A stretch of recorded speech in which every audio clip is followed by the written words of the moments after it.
Good evening, ladies and gentlemen, boys and girls, and welcome to the latest episode of the Hard Compound Live.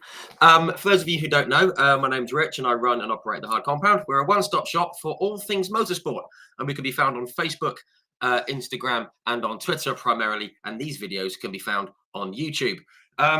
We're here to share a love of motorsport. That's all. We cover all motorsport from F1 to sports cars, both the World Endurance Championship and IMSA, to rallying and bikes and IndyCar, NASCAR, supercars, and anything else that we can shake a stick at. And we do that in the form of race reviews, race previews, breaking news, throwbacks, birthdays, livery reveals, and again, anything else that tickles our fancy. We put out 3 written articles every day on Facebook, Twitter, and on Instagram. So do come and find us on any of those platforms. Just search for the Hard Compound on any of those. Come along, join in the fun, join in the discussion.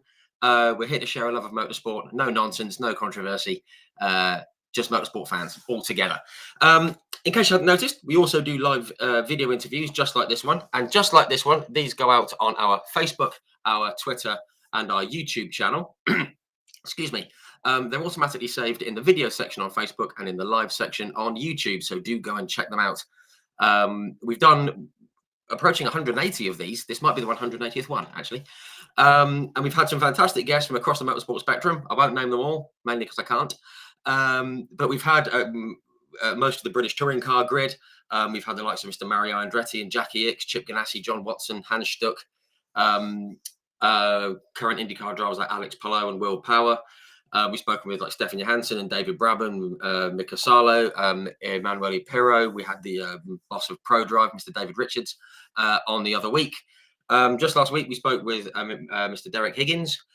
We've spoken with Ukyo Katayama and Takuma Sato, Eddie Cheever, guys from the BSB, and many others.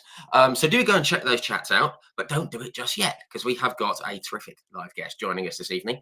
Someone I've been wanting to speak to for a while, and we finally got him pinned down in his busy schedule. Excuse me. He's raced in Formula Renault and Formula Lotus, the various incarnations thereof, before switching to GTs with Porsche, and he then became a BMW factory driver, which took him through a number of GT series, plenty of successes, all the way through to IMSA, where he now is, having just signed with Meyer Shank Racing. So, without any further ado, please join me in extending, fresh from the podium at Sebring at the weekend, Mr. Nick Yelloly. Hello, everyone. How you doing? Evening, Nick. How are you? Yeah, good. Thank you. How are you? Good. Yes, not too bad. Not too bad.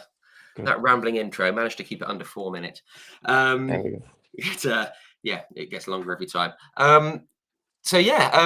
Firstly, how's things? And obviously, congratulations on the podium at Sebring at the weekend. Yeah, all good. Thank you. I got back, or just back from the USA, so we had actually a tire test that went on after the event. We didn't have enough laps clearly around Sebring, so we decided to do a couple of hundred more over the next few days on the Monday, Tuesday, and back home now. So getting back in the swing of things. Not too much jet lag because it's only 4 hours at the moment. So all happy. Yeah, good, not too bad. Well, firstly, thank you for joining me so soon after Sebring. When we locked the date in, I did look at the calendar and thought, crikey, he's going to be exhausted. But no, very grateful to you for coming on. Thank you very much. We'll get into your career very, very shortly. I just want to say hello to some folks who are already tuning in the comment section. Hello to Tash and John and Keith and Oliver and who's in Mary and our friend Nikki from over near the Nurburgring and the rest of you as well. If you have any comments or questions, pop them in into the comment section, whichever platform you're tuning in on, and we will do our best to work them into the chat as we go. So yeah, thank you all for tuning in, and hello to Simon Steele, who's just tuned in as well. Hello, Simon. So yes, thank you for joining in, and put those comments, questions in as you wish. So, right, intro done. So basically, what I like to do with all these chats is start at the logical starting place, which is the very start. Nick, where did your interest in motorsport come from, and when did you first decide to have a go yourself? Yeah, so the interest definitely came from my dad. My dad was yeah, I wouldn't say Formula One nut, but he particularly liked watching Formula One. And I remember watching, the races on TV. Back then it was BBC or ITV. I think it was, yeah, from probably the age of around 4. We were always thinking, you know, what race we could try and go to or what we could watch on TV. But there was no interest from my side at that point, at least to actually go karting. I never thought that was a reality. Right. I played a lot of sports from, yeah, a very early age, up until the age of, I'd say 15 was probably the first time I drove a go-kart, like a corporate go-kart at a place called Mr. Karting in Leamington, near where I'm from. And yeah, that it went well. For whatever reason, naturally took to it and was able to produce half reasonable lap times straight away, with no coaching or anything like that. So Right. I would say that's the first time I jumped in, and yeah, since that point on, never really looked back. Yeah, I guess like the bug bit quite quick. I mean, when you were even though you weren't really thinking about anything long term or really competing, I guess when you see your lap times and you're pretty competitive. I mean, I think we all do the same when we go indoor karting and stuff. We always kind of get that. Oh, I can do this. Um, Yeah. and I guess that kind of bug bit. So when you first went karting, like properly, so to speak, because you started quite late, didn't you? I mean, you were sort of mid-teens. How did you go about it? Because obviously there's plenty of options, isn't there? You can like arrive and drive, or buy a car, or hire one, or whatever. How did the competing start? Yeah, so um after, let's say, the corporate karting side, the two gentlemen that owned that suggested that I would go outdoor karting, so proper karting. So we contacted a team locally to us in Shennington called Jade Karts, and my dad organised a test day. I can still remember umming and ahhing, or him umming and ahhing about it, particularly because of the cost. Um, I think it was maybe four or £500 for the day. It's expensive, Yeah. just for an outdoor go-kart test. They're proper machines, and we went and did it, and I wa- I'm- I know I was half a second off the lap record. Maybe it was a good day or Well, whatever, but the test went well. Um, and that kind of spurred us on to, at least try and have a go outdoor go-karting, proper karting. So for 2006 would have been my first year. right. Um, yeah, proper go-karting, let's say, and in the competitive edge of it all. Yeah, and I guess you were kind of like a competitive person straight off the bat. You kind of, I mean, most of you guys don't get to where you get to without being competitive. I mean, did when did you Yeah. start thinking, "Oh, I've got to beat that guy. I've got to get ahead of him. I want to try and win this." I mean, was it pretty much immediate? Yeah, straight away. Even when it was just the corporate go-karting, I knew that I think because I played, I wouldn't say very high level sport, but I was good at all sports, fortunately, um, through school. And yeah, played football, rugby, cricket at a relatively high level at school. I think the competitive edge was already there. And then when it was something with adrenaline filled, that edge just, yeah, became better, I would say. And yeah, I would when I went outdoor karting, I would say I underestimated how competitive it was. I Right. going from your corporate karting where you think, yeah, oh, I've got this already, and then you go outside and you have these kids that have been racing since they were 6, so they have, yeah, almost 10 years on you. I had to learn the hard way, and I got beaten up a few times, and not physically, just on the track. To be Yeah. clear, I was quite big, so I'm all right.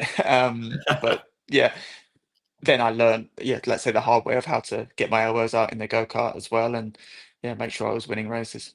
Yeah, absolutely. And obviously, I mean, we spoke just off camera that obviously you did start late and you only had a couple of years of karting, which I guess kind of accelerated the desire to get into cars. I guess once you were you were focused on maybe trying to make a career out of this thing, or maybe or seeing how far you could get with it.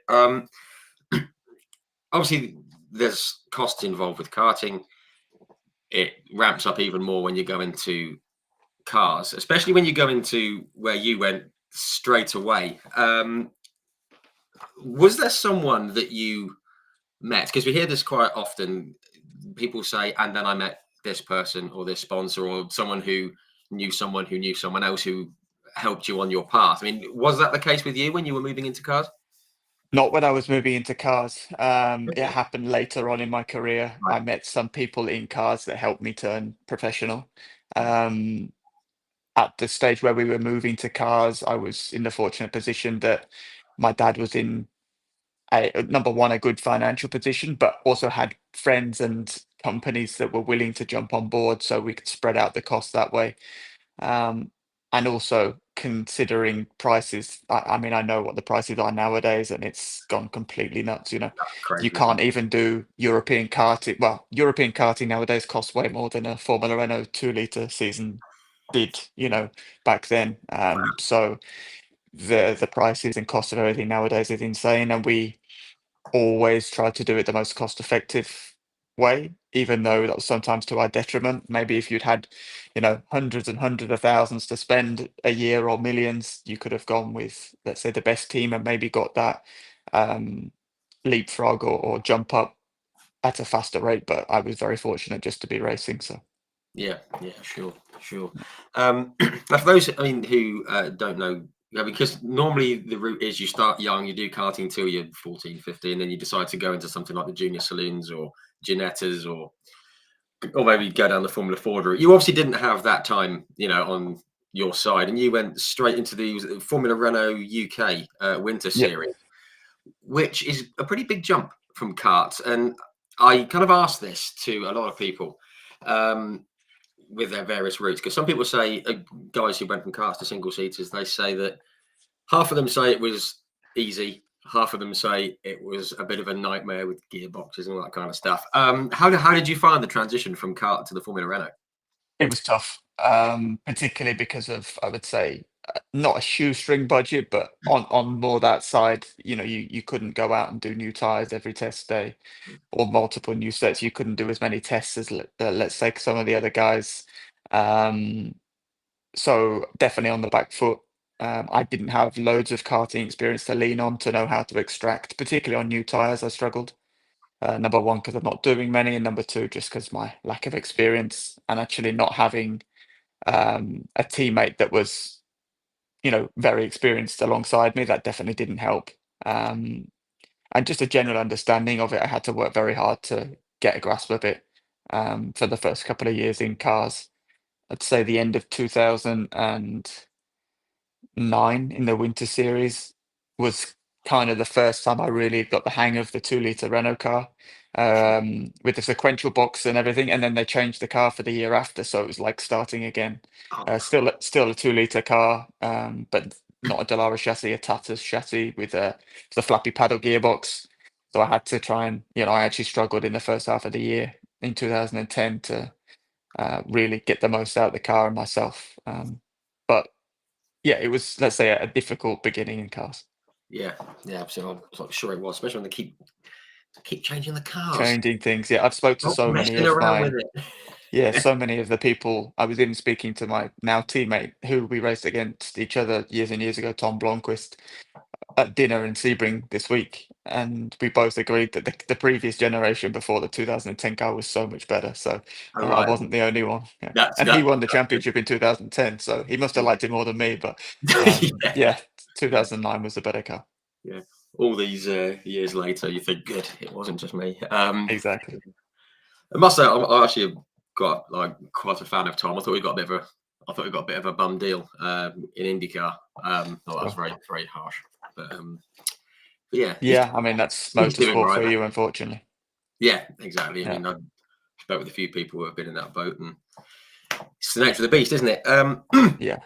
Excuse me. I just want to talk though about that first, obviously, season in cars. You did the Winter Series. Was it with Fortec? Wasn't it? I think you got in with Fortec. Yes, Um, 2008, end of 2008. Yeah. yeah, which was great. And I saw that you raced at Croft and Rockingham and stuff. Two very like different.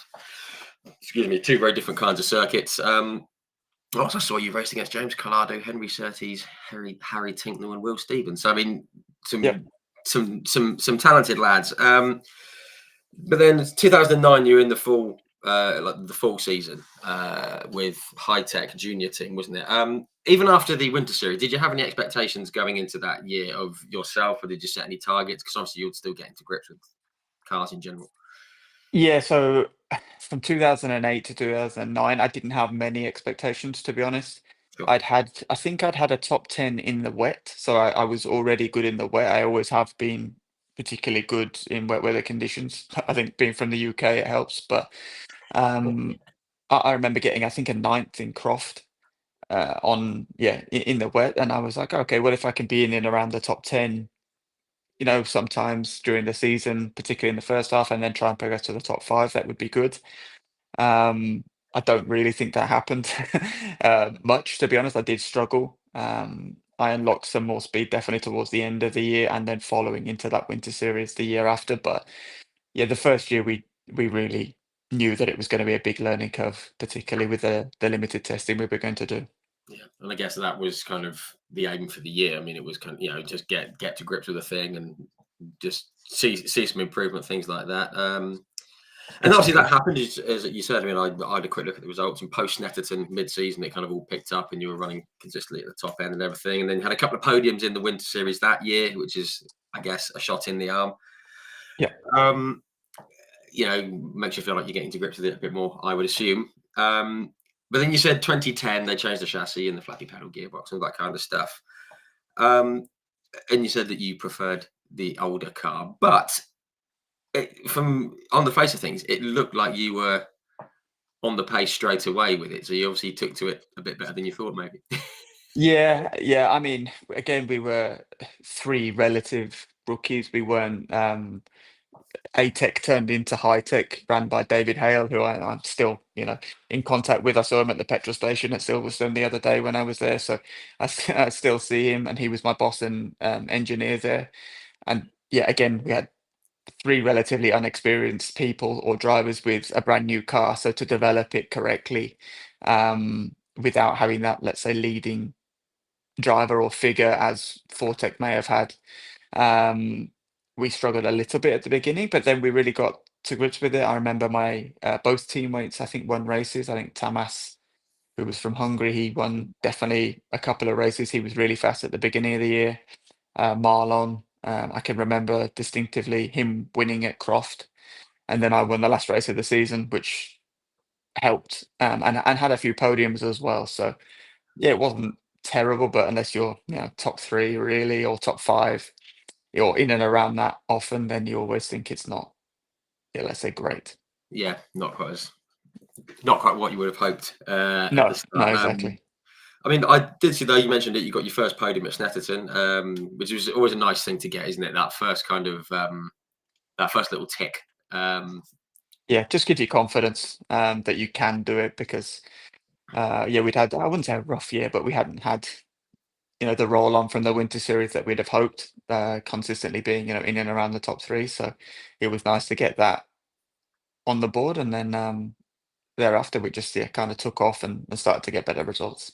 yeah, I mean, I saw there was another one, another podium at Silverstone, like another fast circuit. You obviously had a bit of a Yeah, love for the fast circuits, and then you mentioned that win at Brands. I mean, it was the first pole and the first win in the series at Brands. I mean, it's yeah, always a nice way to end the season, I guess. But when you end with a really good weekend, you think, do we have to stop? Can we yeah, kind of keep going? yeah.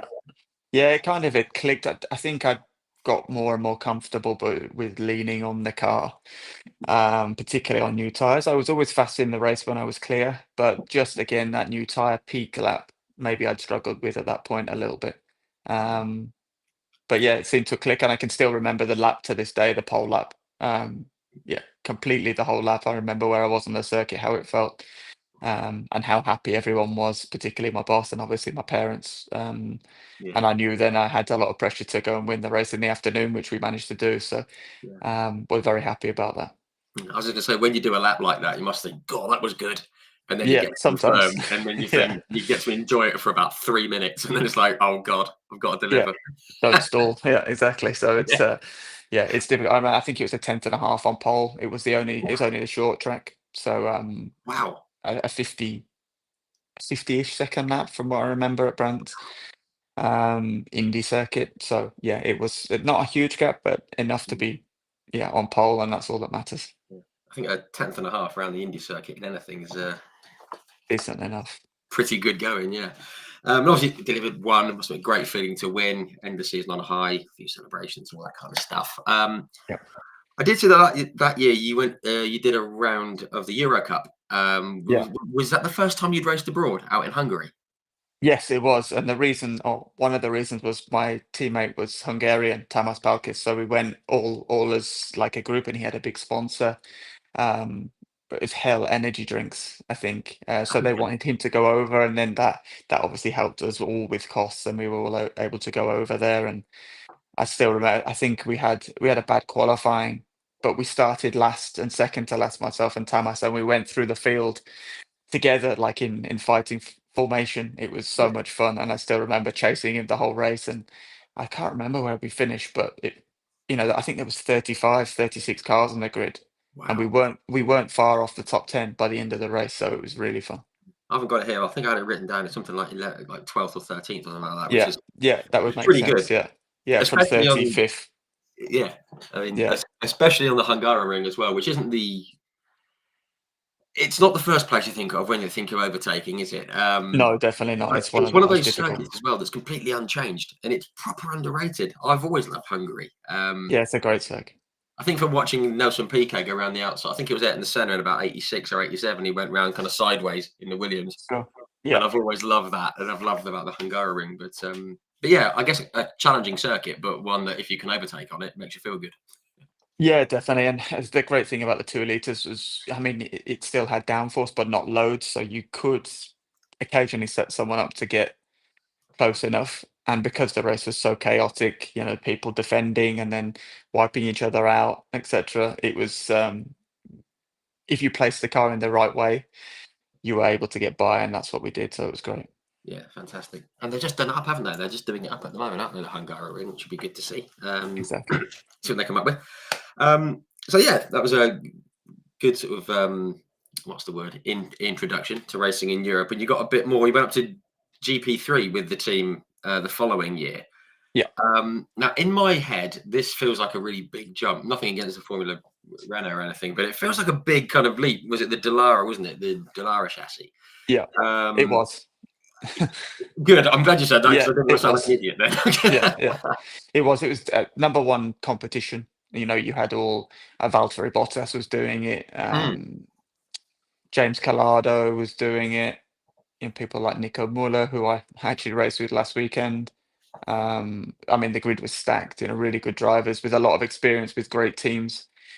ATEC was a new team into it. Again, we took our 2 liter Renault team, as in of drivers, straight in. So we were all new to European tracks, European races. Definitely struggled more than we would have liked. I had a couple of good results in Silverstone. They were in the first one was in the wet. And then obviously you get reverse grid, so you start up at the front, and we were able to hang on there once we started at the front. But extracting the most in qualifying, I remember being, yeah, difficult, let's say. So it was another baptism of fire. But one I'm glad I did. yeah, and I mean, I think that was borne out in the results. It was like a mixed bag of results, as you say. It was kind of, some Yes, were positive, some weren't so good. Then obviously home race, Silverstone, a bit of familiarity and a bit of wet, exactly. um, always Yeah. helps. Um, also that year you kind of dipped your toe into the Formula Renault 3.5, which was obviously the step up from where you'd been. Yeah. Um, was that with an eye on 2012, or were you looking at maybe staying in GP3 for 2012? I mean, because obviously it was a dual campaign, wasn't it, that you ran? Yes. So I did Silverstone and Barcelona. No, Silverstone, Paul Ricard, and Barcelona in World Series Renault. Yeah, Um, my teammate was Ollie Webb, who I saw only a few months ago. He's now living in Dubai, and we nice. we caught up there. Um, the opportunity came about. They needed a driver and a local one. We managed to get the funds required needed. I jumped in the car at Silverstone the first time I'd ever driven a 3.5. And I think I was fourth in practice one and second in free practice two, and just took to Wow. the car with the higher downforce, more power, really quite well.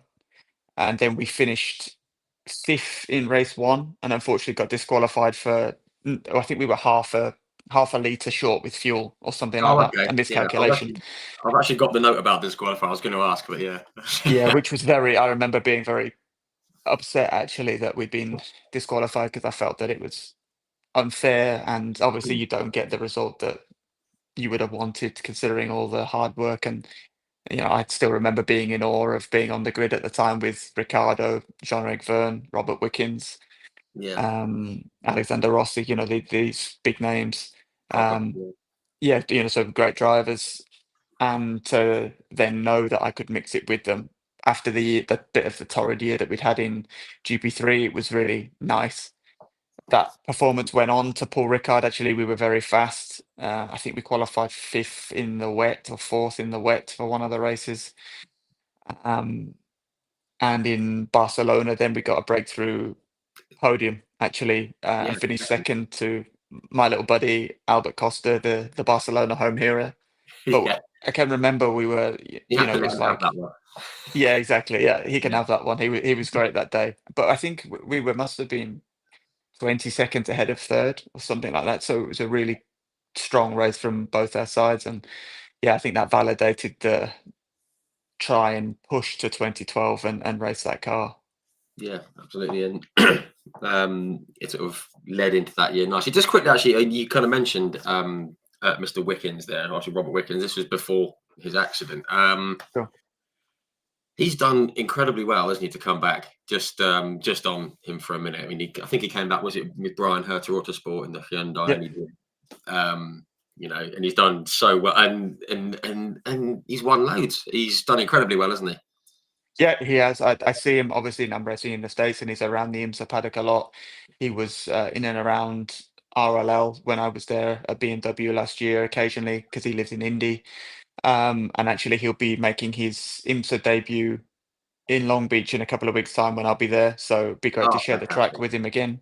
Fantastic. Um, and he was someone, when I was coming up through the ranks that I thought was really, really top notch and 100% should have been in Formula One. I think he proved that when he went to IndyCar and was great from the off, in St. Pete. I remember him fighting at the front straight away. Yeah, it's great. Um, and yeah, he's a fantastic racing driver, and I'm convinced he'll get great results with Corvette, who he's racing for now in IMSA.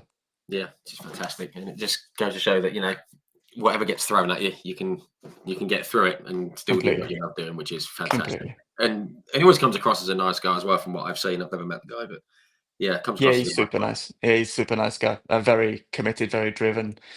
And yeah, like I said, fantastic racing driver, I think. So yeah, I'm glad to see him, back at the top of the sport where he belongs. Yeah, absolutely right. Great stuff.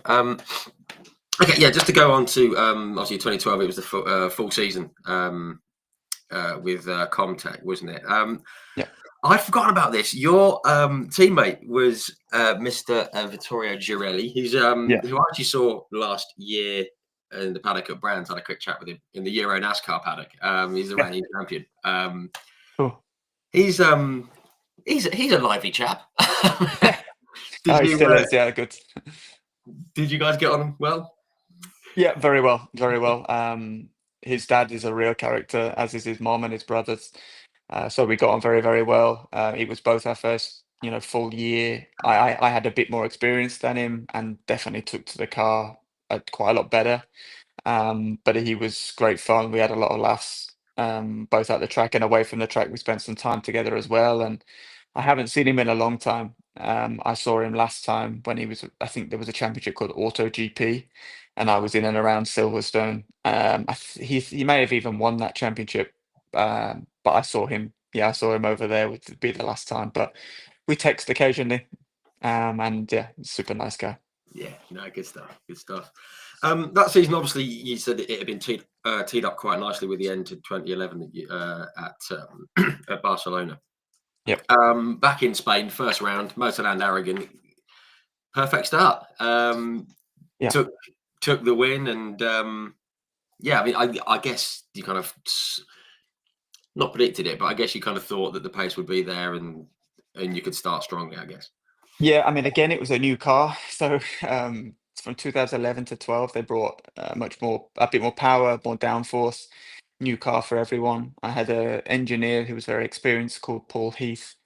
Um, if I'm honest, I at that point I was still really trying to learn about the technicalities of race cars and um, what I could do as a driver to help the engineer. But we got on very well, and we really worked hard alongside David Brabham, who was my mentor because of Team UK at the time, Yeah. and definitely got more consistent throughout the year. We had a couple of wins. That particular race I remember very well because I qualified second. Um, Arthur Pick was on pole, and I knew he was nervous, so I knew I was going to get the lead at turn one. Right. Um, and I did, and then I can distinctly remember my engineer telling me who was behind me a bit later, and it was Jules Bianchi. And I can remember thinking, excuse my French, oh dear, because it was someone that I'd looked up to for so long. You can say what you like. It's fine. Okay, yeah, so I was thinking, oh shit, it's Jules Yeah. Bianchi, the Jules Bianchi. Um, because at that time, I'd looked up to him since I had my first go-karting magazine, and he was racing in the World Championships, and he'd done GP2 the year before, when I'd been, I'm winning races, and I'd been struggling in GP3. So I thought, okay, this is going to be hard work, and Yeah. I knew we were running different downforces. I was low downforce, he was high, so I could remember my engineer saying, "Okay, he's caught you 3 tenths this lap. Okay, he's caught you 4 tenths or 5 tenths this lap." Yeah. And You I think just it's said, "Yeah, shut up. okay, yeah, I can see him. You can leave me alone now." And Yeah. I remember just getting a good exit down the back straight every time, and that he wouldn't be able to pass. And to Yeah. win that race was huge for me and my confidence, because to be able to beat someone of his caliber was great. And I was on the podium with K Mag as well. Wow. So yeah, it was yeah a big relief for me, and showed that we went the right direction in terms of championship. Yeah, absolutely. Yeah. Like, sounds like a good day in the end. Yeah, I'm it sure I was didn't great. enjoy it too much at the time, but I'm sure when it was done, yeah. Yeah, I can still remember my dad actually crying in the car park after, because he was so Wow. overwhelmed by it all, because obviously it means a lot for the whole family when you do well, particularly, it's only one level below Formula One, and maybe we didn't expect to do so well so early on. So, and I was, yeah, ultra happy that week. And I think we had a first and I don't know, an eighth or a ninth, but it was you know, the first win of a new car in a new championship for me was, yeah, it was awesome. Yeah, definitely a big one. Yeah. Fantastic. And that's what it's all about, isn't it? Making your parents cry with happiness. If you can do that in life, Exactly. you've done well. Yeah, then you've done all right. Yeah, absolutely. I just had a quick look through the results. I mean, you had a second place at Spa, a win at the Yeah. Nurburgring. I mean, two pretty good podiums to be standing on. Yeah. Yeah, the second place at Spa was torrential rain. At It Spa, was never. yeah, it was crazy. I remember I was second and Kevin Magnussen was leading, and we couldn't see anything at all up Eau Rouge, and I was, near the front, and you could do it just about flat out still in the race, full wet. Wow. And I can remember, because I couldn't see his gearbox or the flashing light, just doing it flat, because I could hear his engine note, and I knew he wasn't lifting. So I could hear Right. the engine note wasn't changing when he was lifting. So yeah, and I asked him after, and he was flat, and as was I. So yeah, it was an exciting race, and one of those ones that, again, I love the wet, so it was awesome to stand on that podium. Yeah. Nurburgring was arguably my best win, um, for a couple of reasons. We started on slicks. It was a bit rain. I actually started 14th. I was really ill that weekend. I didn't finish race one. I couldn't hold on to the car anymore. I had like a flu, Oh, and I really couldn't even hold on to the car. But race two was, yeah, a bit wet. I was feeling a bit better on slicks, and we I could see a cloud coming as you go down to the Dunlop hairpin, right. and people were pitting and changing to slicks, and I knew that it was okay, so I could manage, and called the pit stop actually myself of when we went to wets, and so we had a good gap, and I think I won by half a minute or something like that. Wow. So it was like a huge deal to win at the Nurburgring, for one, and number two, to get that right as a relatively inexperienced racing driver at the time. Yeah. So yeah, that was an awesome win. One I'll remember, I guess, Excellent. forever. Nice to have made the right call, because we've seen with some people, Lando in Russia. Yeah, Yeah, it's easy to do yeah, though. You could go you, either side quite easily, but you can't always get it yeah, right. you But can't always get it right. yeah, yeah, nice one. Sorry, that sounded like I was criticising Lando Norris, didn't it? Goodness Yeah, me, yeah, he's all I right. Don't wasn't. worry. Sorry, McLaren fans or Lando, if you ever see this. I'm not judging. um, dear me.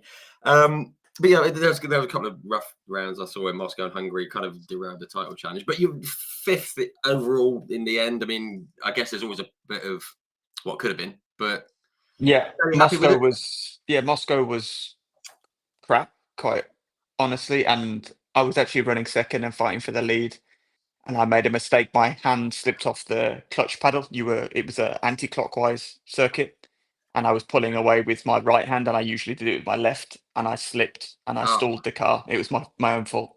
oh, no. And I remember the flight was very long on the way home in particular. Oh, but yeah, But it wasn't due to a lack of pace, it was due to my own mistake in the pit lane, unfortunately. So yeah, that threw away, let's say, probably fourth in the championship, if I'm honest. The top three were a little bit of a step ahead, but they should have been as well because they had a lot more experience than me, and were in these title contending teams already.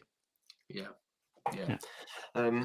I mean, I guess with with the year that was, I mean, fifth, pretty good overall, with especially the guys that you're up against as well. Yeah. We mentioned one of the guys, which I want to touch on just for a bit. You mentioned, Jules Bianchi. We all know what happened to him. Yeah. Obviously, did you get to know him at all in that year, or much? Yeah. Um, Yeah, I did. I can still remember my first interaction with him was after the end of the Paul Ricard test, the first test. And I knew he'd done GP2. I hadn't really spoke to him. I didn't know. I knew he was quiet. I didn't know if he was arrogant or that he was just quiet. So I approached him and said, "How is it physically compared to GP2?" And he said, "It's way harder. That they were having to take, they were also having to take cool down laps to recover, as was I." wow.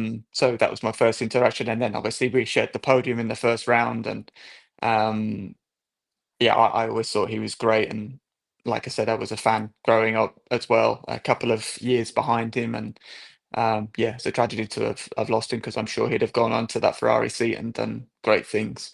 But yeah, it's I'm sure the legacy will live on, and he was a great chap and fantastic in a race car. Yeah, absolutely. And I mean, obviously, we don't want to use the loss of someone as well.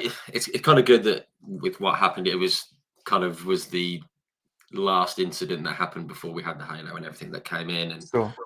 that protection. It's always horrible when we have to lose someone, but hopefully it'll be the last one lost in that way. That's what we can Yeah, hope. I'd say And, so. I'd hope so as well. Obviously, we had the tragic accident with Henry as well, which of was course, a yeah, probably an even more direct blow, let's say. yeah, And yeah, a halo would have definitely have helped there. So yeah. definitely gone the right way with it. And although the cars looked ugly to start with, that's definitely better to look ugly than to cause anyone harm. Yeah, absolutely. And yeah, people say, "Oh, yeah, it's a freak accident. It's a freak accident." Yes, but the thing is, freak accidents happen, and we don't want them to. No. So that's why. But yeah, no, thanks for just showing some info on him, because No yeah, I problem. think we can all agree he would have been rather good. I think if he'd got the Yes. Ferrari, should we say? Yeah, great stuff. Just to quickly step forward, I mean, you had a few years, 2013 and 14, in GP3. Firstly, with Carlin, obviously now Rodin Motorsport. Mhm. Um, Trevor Carlin knows who he's looking for, doesn't he? So I mean, it must have been. How did it come about that you joined his lot? Yeah, so we didn't have the funding to continue in World Series Renault. Okay. It's very expensive. We couldn't piece together. We had a lot of offers because obviously we were coming off the back of a strong year in 2012, and Trevor had managed to get us a great deal actually to be able to race in GP3 in the new iteration of the car, and thought I would be a good leader of the team. So it was myself and two rookies, some quite inexperienced guys. Um, to be honest, we struggled a little bit at the start. In the middle of the year, my now very good friend Alexander Sims came in, and he had again more experience than I did. And when he jumped back in, the car's development and pace in general went and skyrocketed. We got some great results for the rest of the year. I think we were the highest scoring team from Spa onwards.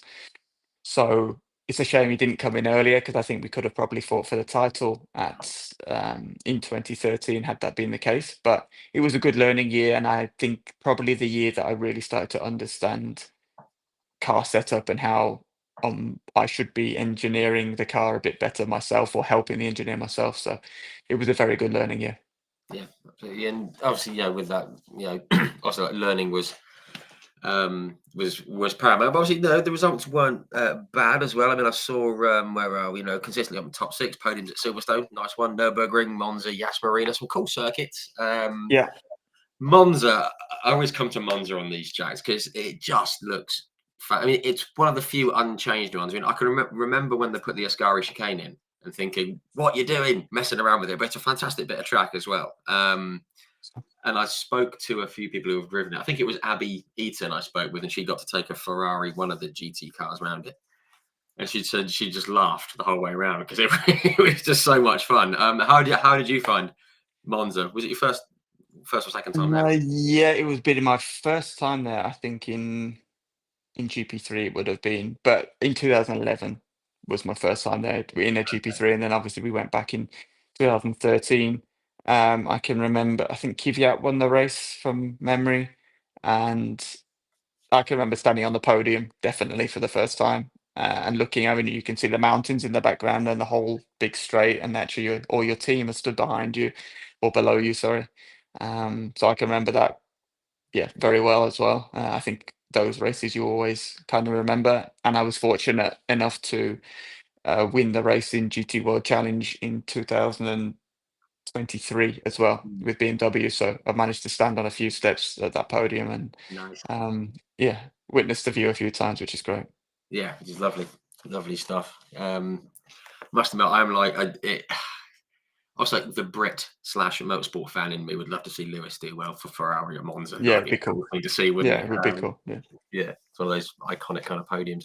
I think Um, so. I saw, is it sixth overall, fairly steady year, and another similar year the following year in 14 with Yeah, Status GP. yeah. Um, did you feel like that was about where the cars were for those years? I mean, or do you sometimes think, oh, we could have got a bit more? I think if I'm being completely honest, I probably underperformed the car in 2013 and Okay, outperformed the car quite a lot in 2014, right, yeah. would be my, yeah, view on it all. Yeah, that's fair. I mean, Yeah. I saw was that you took, yeah. I mean, there was, like consistent, like front running and a few podiums and stuff. But I must admit, from when I do remember it, and I remember thinking you were doing pretty well in that car in 14. No Yeah, disrespect to if you Jamie, look just the year in quite before and good. you look the year after, Yeah, and then see where the drivers were there, I think then you can take a kind of a rough guess of the level of everything at that point. And it was myself and Richie Stanaway, who, yeah, is still probably the fastest person I've ever been teammates with on one lap. really. Yes, yeah, he's super, super talented, particularly over one lap. And yeah, he and I had a great season. We had some real good fun. Had a 1-2 in Hungary. Um, a couple of podiums, further podiums along the way, and obviously then the win at the last round in Abu Dhabi, and thanks to someone getting thrown out for an illegal rear wing. Yes. But still, it was a win. So Win. a win's a win in my eyes. Yeah, absolutely. No, good Yeah, stuff. Um, just a sort of step on up to like 2015. Now GP2, another step up. yeah. Was it another noticeable kind of big leap for you in the car, or was it just a bit of a, I don't know, like a more refined version of the same? It was more suited to my style, higher downforce, more power. Definitely, I've always gone better or at that period in my career. I always felt that was way more natural to me for whatever reason. The deal came about very late. I didn't do round one. I did one day of testing in the car in Bahrain, The connection came about because I was already working for Force India in 2014 as their simulator driver, just started, and Hilmer was or made a lot of the parts for Force India at the time, and the connection came between those two parties, and I was very fortunate at the time to um, get a sponsor, Bayliss and Harding, and Adrian, who owns Bayliss and Harding, um, managed to or was able to give me, I mean, enough money to do a lot of rounds. Nowadays, the money that he'd have given me may have got you 1 round, but we did 5 or 6 rounds. We managed to spread it out, and I also did my first Formula One test as well in 2015. Yeah. So we were very fortunate to be able to, um, very fortunate to be able for that to happen and actually get some half decent results considering where the team was at the time, which was, yeah, let's say very underfunded. So you Yeah. didn't get new brakes, you didn't get new parts very often, etc., etc. So Wow. I think, yeah, I think it was a fastest lap in Monaco, maybe a fifth or sixth in Silverstone. And then when the money got closer to the end, we actually stepped away just because it was not doing anything for my career. Oh, right. Okay. Yeah. Fair enough. You mentioned Monaco. I mean, I did want to talk about Monaco because I'm very pro Monaco, and I think everyone should be because everyone judges it on Formula One these days, and the cars are far too big, and you're never going to get anything proper racing. But every other series around Monaco provides some great racing, and I always say that a circuit should, people say, oh yeah, but it's not a good spectacle for fans or whatever, whichever circuit it is. I always say a circuit needs to be a challenge for the driver first, and in my mind, Monaco is always the one that is the ultimate kind of challenge. Maybe because I'm old, but I mean, how did you find Monaco? Obviously, you found it quite well because you got a fastest lap round there. But what are your thoughts Yeah. on racing around there? Yeah. So I did my first year was in World Series Renault, and I can't remember where I finished. It wasn't bad though. It was definitely top 10. Right, Maybe seventh or something like that.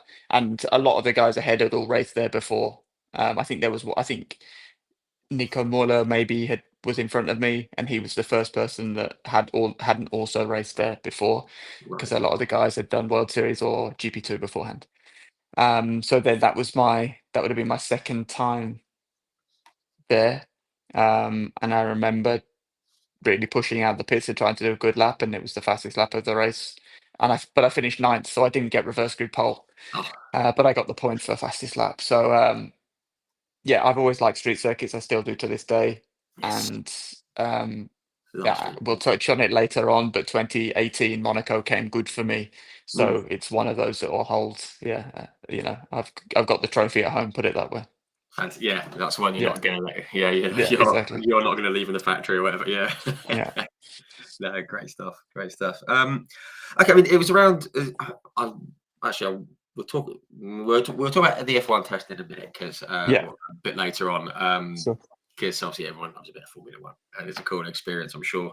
yes, I'm always fascinated when a driver makes a change though from one discipline to another or one series to another.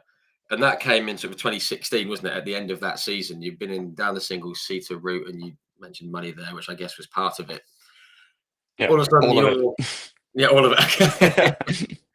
big part of it. Yeah, Yeah, you ended up. I say ended up. That makes it sound negative, which it obviously wasn't. But in the Porsche Carrera Cup, Germany. So gone yeah. from single seaters to essentially like GT racing. Was that on your radar previously at all? The GT world? No, no. To be honest, it came about very late. I didn't have anything to do. I had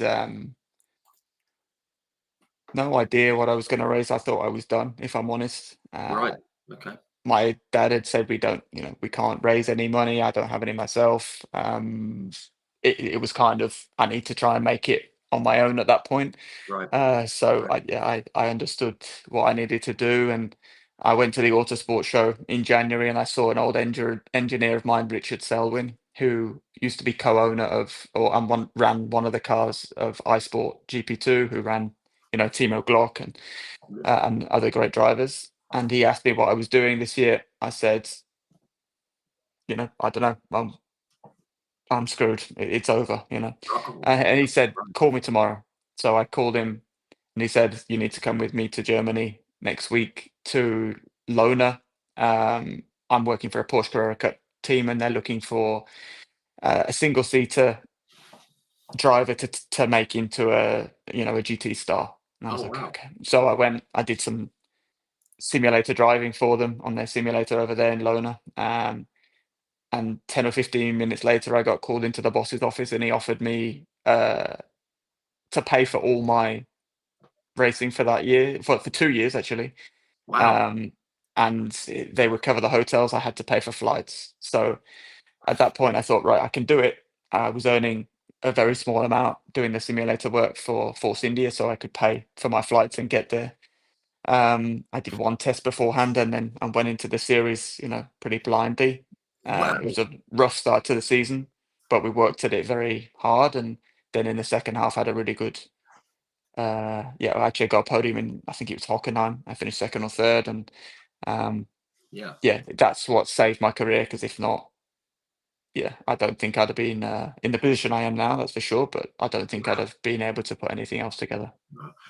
I love that kind of thing. Things that just sort of come together at the right time. You bump into someone at Autosport, and then he knows someone who puts you in touch with someone, and then it leads and goes on. I mean, that happens so many. I remember I spoke with Johnny Molan before he got his factory deal, and he said it was a similar kind of thing. He's like, I don't know what I'm going to do, and then it's kind of, you know, come and take this guy around for a track day. Turns out this guy owns a team and was impressed, and or something like that. And Yeah, it's amazing how that kind of thing happens.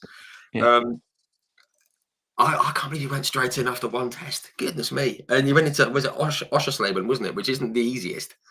No, no, it's very hard. I did a test day beforehand and found it. Obviously, I was coming from GP2, so GP2 to a Carrera Cup car with no ABS, no traction control, and a big Yeah. GT car sitting on the wrong side of the car to what I'm used to. So it's There's on the more left, not the roll right. and depth perception and all that. Yeah. Yeah, and back to tracks I had no idea about apart from Jeez. Hockenheim and Nurburgring. It was tough, but I was Richard, who took me over there, was my engineer. So we got on very well. He'd already actually ran me in a test in World Series Renault, so he knew what I was capable of. Okay. And we worked really, really hard um, to try and get the knowledge of the Carrera Cup car. And we actually, their previous driver, Philip Eng, who I was then teammates with in BMW for many years, and he's Yeah. still one of my good friends. I was with him 2 days ago. Um, he had won the championship, and I requested for him to drive me and me sit in the passenger seat in a Carrera Cup car midway through the year, Okay. because I knew he knew what he was doing. And I sat next to him and watched him what he did with the pedals and how he manipulated the car. And the race after, I got my best result. So it kind of clicked, and it's partly Wow. down to watching him and Yeah. someone that had such good experience in a GT car, and that kind of my trajectory then went skywards. Yeah. Absolutely. And yeah, I think it's fair to say that Philip Egg knows his way around a GT car, doesn't he? He's Yeah, quite good, yeah, which is great. And as you say, I did see you ended in taking podiums at the Nurburgring and Hockenheim, obviously two yeah, fantastic circuits, especially with the stadium section at Hockenheim. yeah. I always like that. When I was a kid, they used to go out into the forest. They don't do it anymore, obviously, but No, which is a shame. And people say they should bring that back for Formula One, but it's like, no, it'd be a complete DRS fest, wouldn't it? But yeah, probably be a bit boring. The it, turn 2 and 3 actually make a bit of a chance to set someone up at least for the hairpin. So yeah, definitely the best way yeah, at the moment.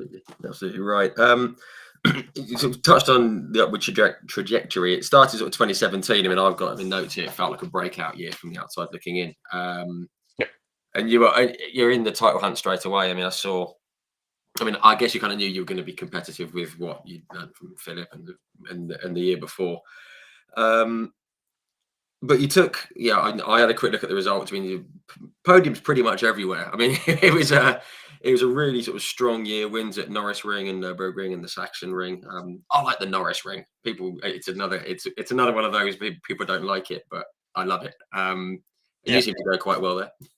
yeah, yeah. Actually, I qualified third or fourth there in year one, but my engine blew up in qualifying, Oh, and I couldn't make the race. So that was probably going to be my breakout in a GT. but my real breakout with Nurburgring the year after, that was my first win with a roof over my head. And I think the first win in Carrera Cup or Carrera Cup Germany since Sean Edwards from memory. Right. Wow. So that was, yeah, so that was great. And or for Project One, uh, and being British since Sean Edwards. So yeah, that was a great honour to obviously have the next one after him. And um, then it kind of, yeah, just started really rolling then. And I was fighting with Dennis Olsen, who was a Porsche Junior. Yeah. Um, Tough season. Obviously, the Porsche Juniors, I wouldn't say they get help with a better car or anything, but they get a lot of coaching. You know, they've got a Porsche guy on hand all the time, and he drove very well, and he was a deserved champion. So, um, yeah, it was a tough year and a good fight to the end. Yeah. I mean, obviously, you don't like coming second, but if you've got someone who's got, I say that advantage, but I mean that in like the nice way. Um, Yeah. Yeah, so he was doing, there's no he was shame doing in it. two championships, he was doing more testing, Yeah. but he still drove very well. And yeah, it was a great fight. I remember going into the last round kind of thinking, um, we've got a chance, but it's an outside chance. And yeah, I mean, he was, like I said, deserved a champion. So it was great for me to finish top three for the first time in my career in a championship and feel like I was consistent the whole way through. Yeah. And I think you'd have taken going into the final round with a chance at the start of the year, wouldn't you? So Yes, definitely. yes, for sure. Definitely. So yeah, that was sort of 17. 2018, the Super Cup, you sort of moved up or across with FAC Autotech, wasn't it? Yeah. Um, I mean, I guess you're thinking, right, championship challenge, let's go straight off the bat.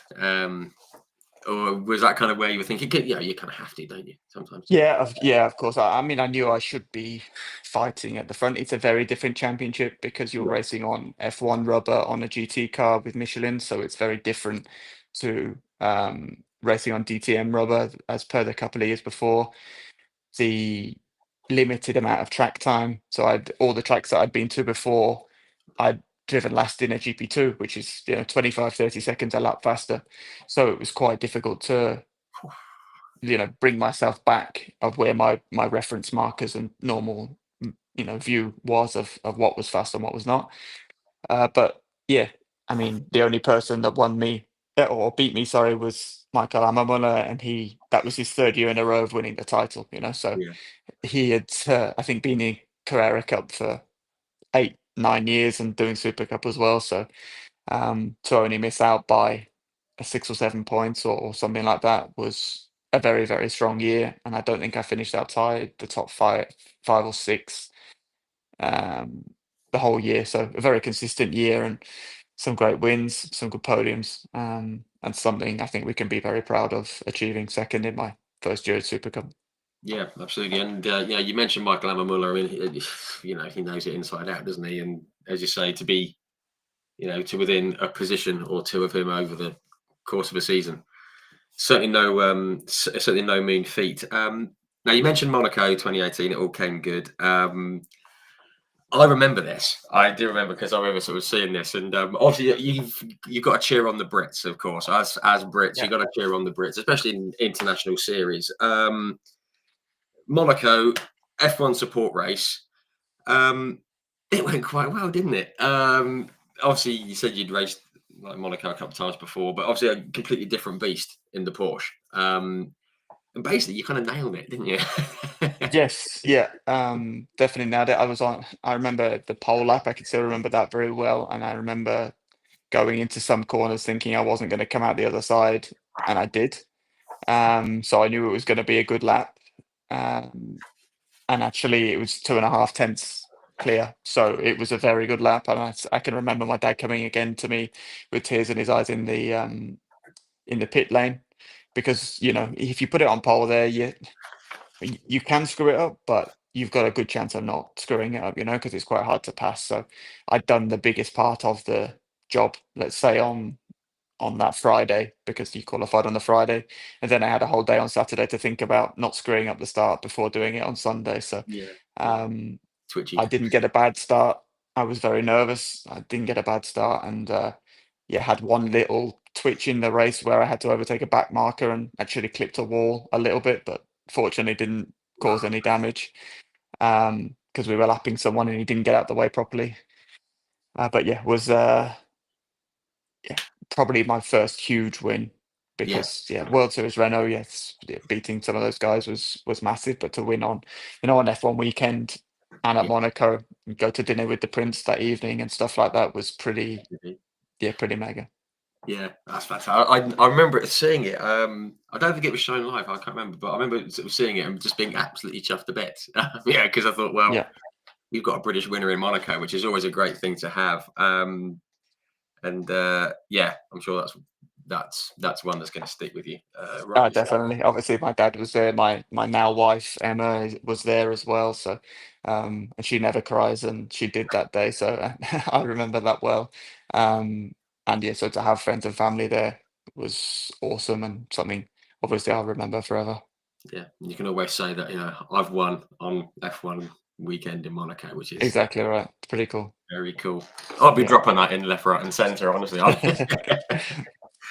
fantastic. And one thing I did spot as well was you had a complete like clean sweep at Hockenheim as well with the pole, fastest lap, and the win as well. Again, like another like superb achievement and a great place to do it as well. Yeah, I mean, if you want to win two races that year, you'd probably choose Monaco, and then I mean, I'm a Brit, so Silverstone's great, but in front of the German manufacturers racing a Yeah. German car, sorry, Hockenheim's probably a good one, and yeah, put it on pole in on a drying track by I think some margin, and then got a good start and led every lap and pulled away. I can remember, yeah, it was one of my best races in terms of consistency, and we had a great car that day as well, and yeah, it was, awesome to win there, and actually my mom was there for that one, so Oh, that was nice, awesome. Yeah. nice. Yeah, so you keep doing these big things in front of the family. It's good, isn't it? It's Yeah, nice. pressure's on then, isn't it? So it's, Yeah, gotta perform. yeah. Even when you're a 10-year-old playing football, when your dad's watching, you think, "Oh no, he's watching." Yeah, so I can only Gotta do imagine it. how ramped up it is. Um, in that environment. And as you said, second to Michael Ammenmuller, obviously, absolutely nothing at all wrong with that.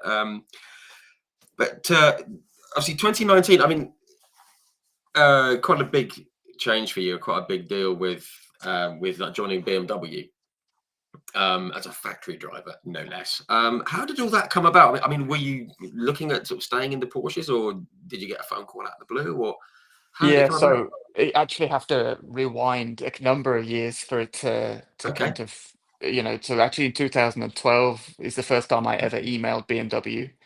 okay. Uh, Rudy was in charge at that point, and I asked him about a DTM test.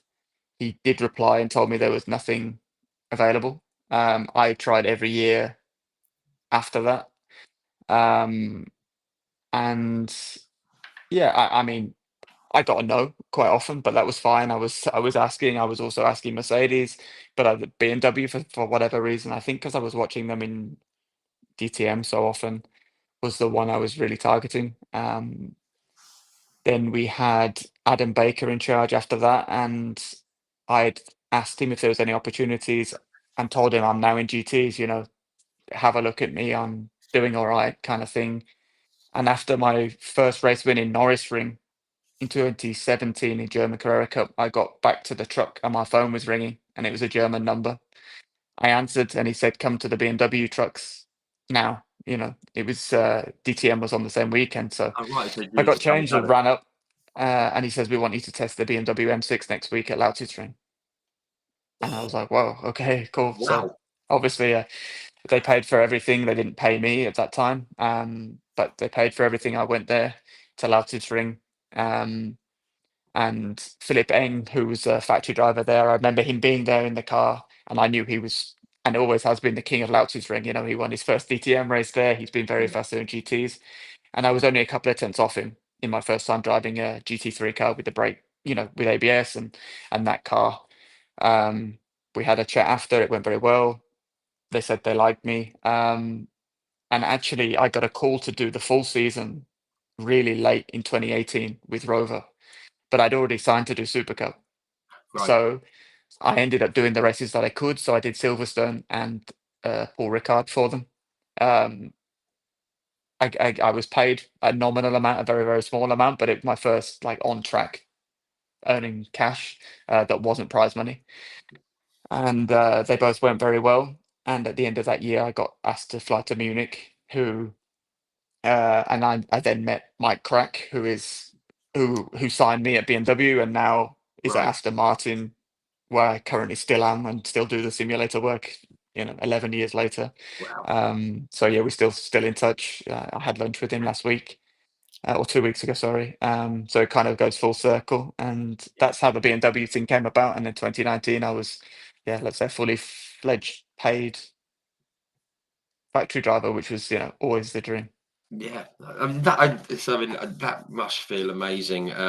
When obviously with all the money issues that have gone on in the past as well, to have kind of like a paid contract with one of the biggest names in the world, not even just in the motorsport world, but just everyone knows BMW. I mean, I spoke with Max Gertz. Obviously, he drove. He was like with like Mercedes, and he just said he just couldn't believe it. He was like, "I'm getting paid. I'm getting Yeah, paid to do this by still Mercedes." crazy. Yeah, I mean, that must have felt fantastic. Just yeah, have it that did. kind of one of the worries taken away, almost. Yeah, it did. I mean, if I'm honest, it wasn't a huge amount. It was a good amount. Yeah. But I would have done it for free, So Yeah. it's Yeah. yeah. So and I got prize money, and we did pretty well. When I raced in China GT, I had two streams of income because I was earning a little bit of money doing the simulator work at Force India at the time as well. So yeah, it took a lot of pressure and actually enabled me to, I wouldn't say start living, but it gave me the confidence to really push forwards, Yeah. and try and become the best factory driver I could be. Yeah. Fantastic. Great stuff. Yeah. There's a couple of comments here about the sim work, which we're going to come to shortly, Yeah. guys. I have seen it. Keith and Simon and Chris, everyone who's commenting about that. We'll come to that very shortly. Some with BMW, your first sort of championship gig was in China, which I guess, I mean, isn't the kind of the first place you think of. I have like relatives out living out there. I mean, how? I mean, what did you think when they said racing in China this year? I mean, cool opportunity, but a completely different world, isn't it? Yeah, so initially it was going to be GT World Challenge Asia, Right. um, along with some Nurburgring stuff, and then after that, the team had decided to do China GT. I think probably because of budgetary reasons. If you look at the start of a lot of the BMW factory drivers' careers, they had been out with this team. I think Philip Eng had done some, Tom Blomqvist had gone out and done some with Team AAI. So it's kind of where you get put to prove that you're capable of doing what they think you're capable of. Whilst they can keep a strong eye on you, they have BMW engineers there and whatnot. So we went there. I won my first race, which was great, with the team owner as well.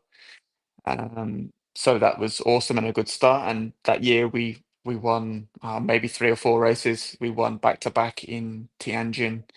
I traveled to China and different parts of Asia and Japan, Wow. places that I'd never go unless I was there going to racing. So I got to see parts of the world that I never would have. And yeah, I was, actually my expenses were paid to go there. So it was great, and had a really, Right. really good time. Won the championship, which was even better. Yeah. Um, Yeah. and in 2019, we won the 6 hour qualifying race as well with Walking Horse for the Nürburgring Nordschleife. And myself, David Pittard, and Christian Kronos. So that was my first step. That was actually my first big race in a GT car at Right. the Nordschleife. And we managed to Nice. win that in the M6. So that Right. was, yeah, kind of, then that set me off into being one of the, let's say, favoured drivers within the GT fold at BMW. Yeah. Absolutely. Okay. Cool. I like that. I want to come to the GT stuff in just a second, but it's probably a good time because obviously you said at this point you were doing some work for Racing Point, which has now become Aston Martin. I think it's probably a good time to talk about sim stuff because people were asking about it. Um, Keith Mail, you've actually stolen my question, but it's absolutely fine. I'm glad that someone else is thinking the same way as me.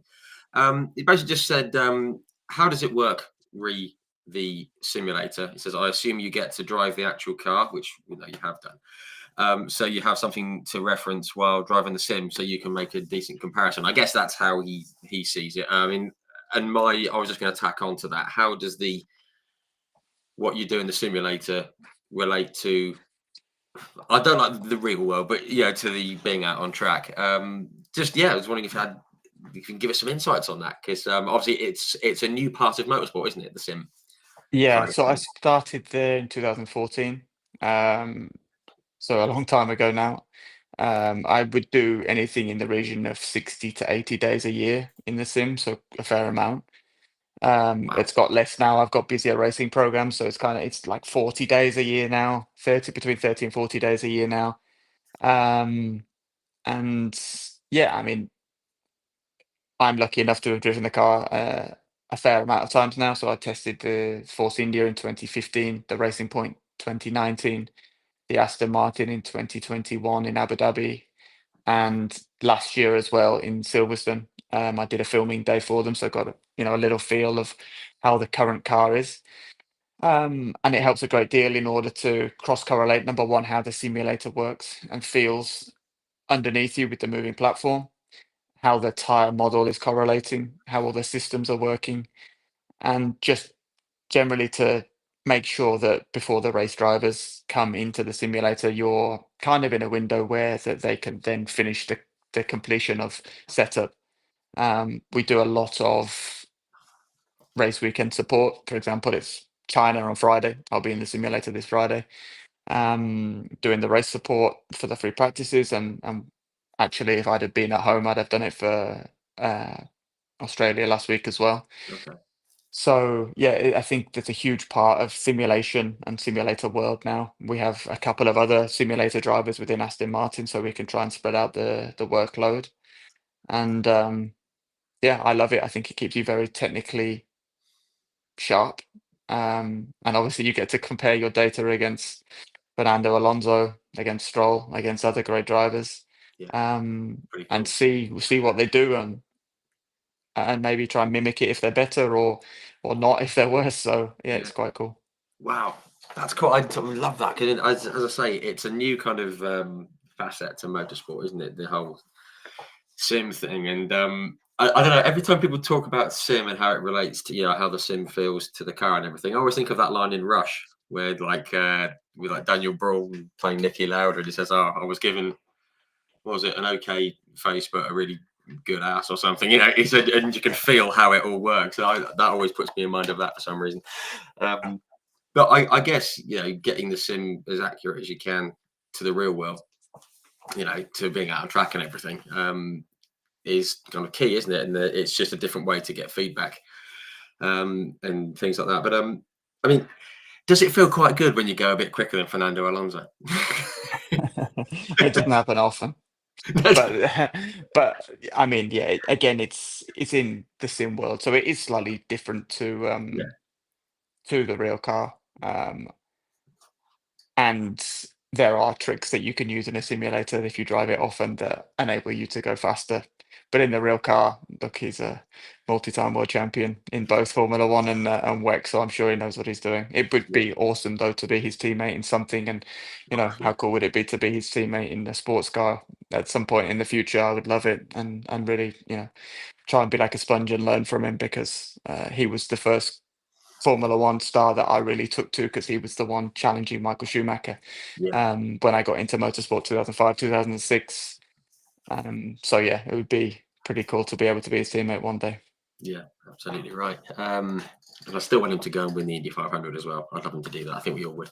Yeah. Um, just quickly, I mean, because you said you have obviously, been out in the actual F1 car, the Racing Point, and in the Aston Martin. I actually got I think I used that on one of the articles. Very cool, sort of top-down sort of photo of you in the Aston. What are they like to drive? Because I've spoken to a lot of people who have obviously wanted to get into F1 and then did. I spoke with Tom Coronel, who was 2001. I think he drove the Arrows. I spoke with Robert Dornbos, who got into the Minardi and braked 100 meters too early and nutted the the monocoque.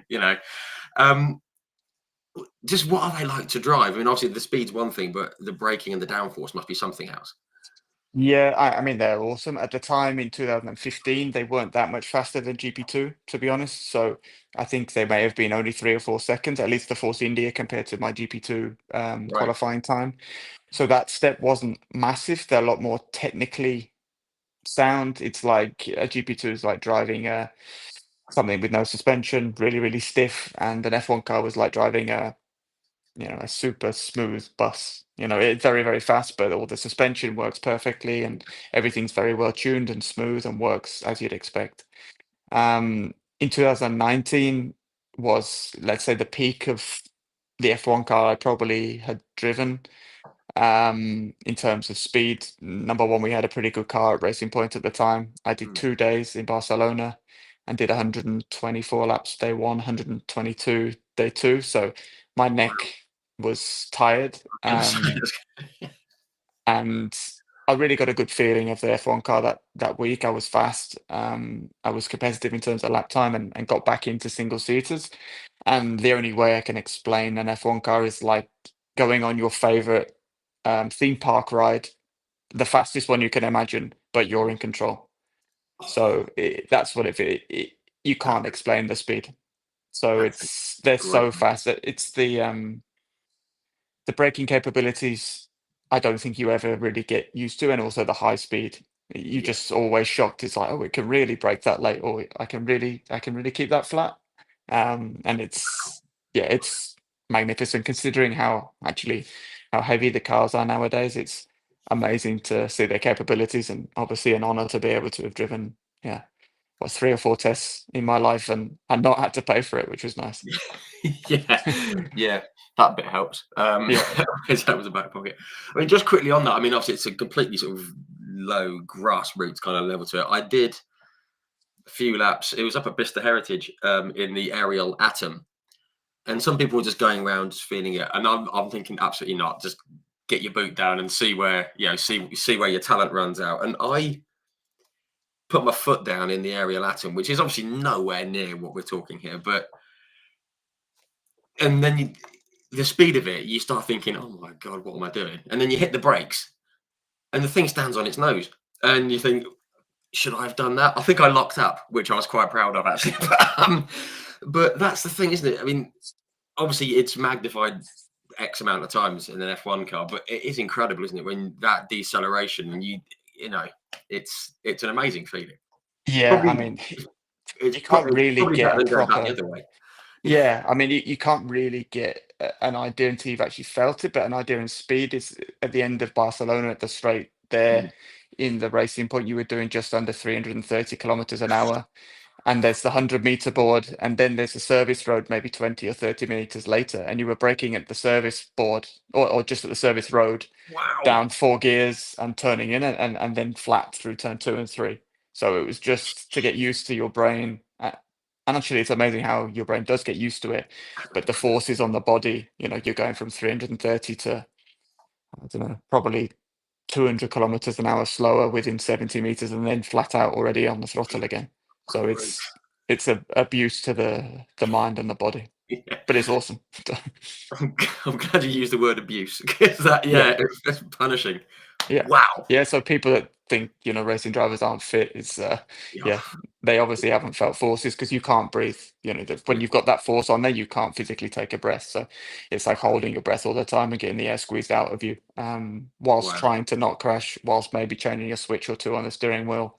It's hot. You've got 3 layers of Nomex on, a helmet on that makes your head heavier than it normally is sat there day to day. So, yeah, the physicality of the things is pretty high. That's easy. Wow, that's incredible. No, thank you. I love that. Love that. Because obviously F1, none of us are going to experience that. So it's great to hear that you have. Just sort of back, yeah, to touch down to the other career, the GT. Now, I want to talk about Mhm. the 24 hours in the Nurburgring because I said off camera, this is on my bucket list. Something I'd It love to should be. do. Yeah. Yeah, it's something I can't believe that I haven't done yet because it's not that far away. Now you can Really. drive. Yeah, Yeah. I could. Probably Yeah. won't. Yeah, you should. Yeah, maybe one day Yeah. road trip Yeah. with the guys. Um, Now I saw, is it where is it? 2019, unfortunately, it only lasted 10 laps, which I don't want to sort of dwell on because it must be incredibly disappointing when you've got a 24-hour race. I mean, okay, 10 laps around the Nurburgring is not exactly short, but Yes, it's stint and a bit. So unfortunately, we had a water pump fall off and the Yeah, engine blew up. So it was one of those. We'd won the 6 hour, so we thought we were going to be quite competitive. We'd won the qualifying race. Wasn't to be that year. So, but yeah, you can't win every 24-hour race every year. That's for sure. So, no, exactly. was a good learning experience to go through the weekend. Leading up to 2020 and onwards. Yeah, yeah. I mean, I was going to say about 2020. Obviously, I mean, you're obviously BMW factory driver. I guess it wasn't quite as obviously it wasn't ideal because obviously we all had a rotten year with COVID and everything. But obviously there was a lot of series that really struggled and people drivers struggled, lost drives and things like that because of sponsorship. I guess your situation wasn't quite as bad. I guess No. obviously with having BMW very much in your corner. But you linked up with Rowe Racing, obviously from Rowe Oils. Chap you might know, a guy called Jeremy Aston Phillips. I'm quite pally with Jeremy. Okay. Yeah. He's the UK well, chap, really. I'm gonna keep bumping into him. So, Jeremy, if you're watching, hello, Jeremy. Um, I because obviously the 24 hours got delayed because of COVID into September, which was always going to go well, wasn't it? September around in the Nurburgring. The car looked fantastic. I always like that kind of livery on it. But it all just kind of went very well. I mean, you had Alexander Sims, as you said, who was in the team. Philip Eng, who your paths crossed quite a lot, and Nick Katzberg. I mean, that's a good lineup. That's a good four-driver lineup for an endurance race. You must have been pretty confident going into it. Yeah, I think we were. I know we'd had a good run up in the VLNs beforehand, and we were relatively competitive. So yeah, we thought it would be good. Actually, Philip didn't end up driving our car. He ended up being in the other car. Oh, did not. Okay. So Got he you. was going to jump between the two. He was going to be the like the jumper we call it. So you'd have three and three, and then he would jump and drive both cars. But um, they replaced Lucas Hour with him Okay. for that race. Can't Yeah. remember the reason why, if I'm honest. But he had to do the whole race in that car, and myself, Nikki, and Alex shared the other. So yeah, great race. Of course, it was crazy conditions. It was dark super early because it was September. Yeah.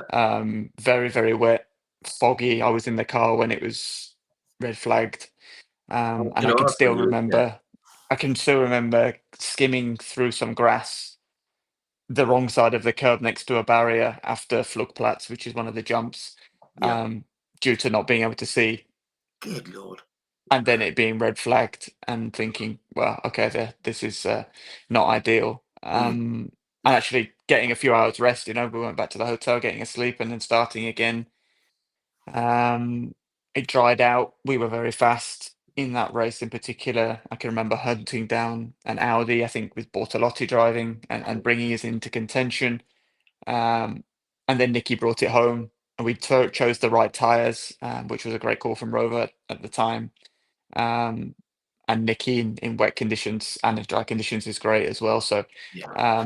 we had a few sketchy moments within traffic on the last few laps, and some parts of the circuit were wetter than others. So we were on intermediates, so or cut slicks. So yeah, it worked out well, and we won that race, and it was my first. Since Monaco, I know I won the China GT Championship, but it hasn't got the same level or ring as Nurburgring Nordschleife 24-hour winner. So that was my first really big win for BMW, and um, yeah, an awesome one to win. Put it that way.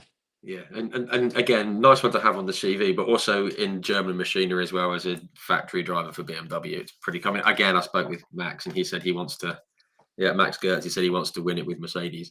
Just Yeah, because I'm just 'cause sure. he's got Yeah, that big everyone wants to win that.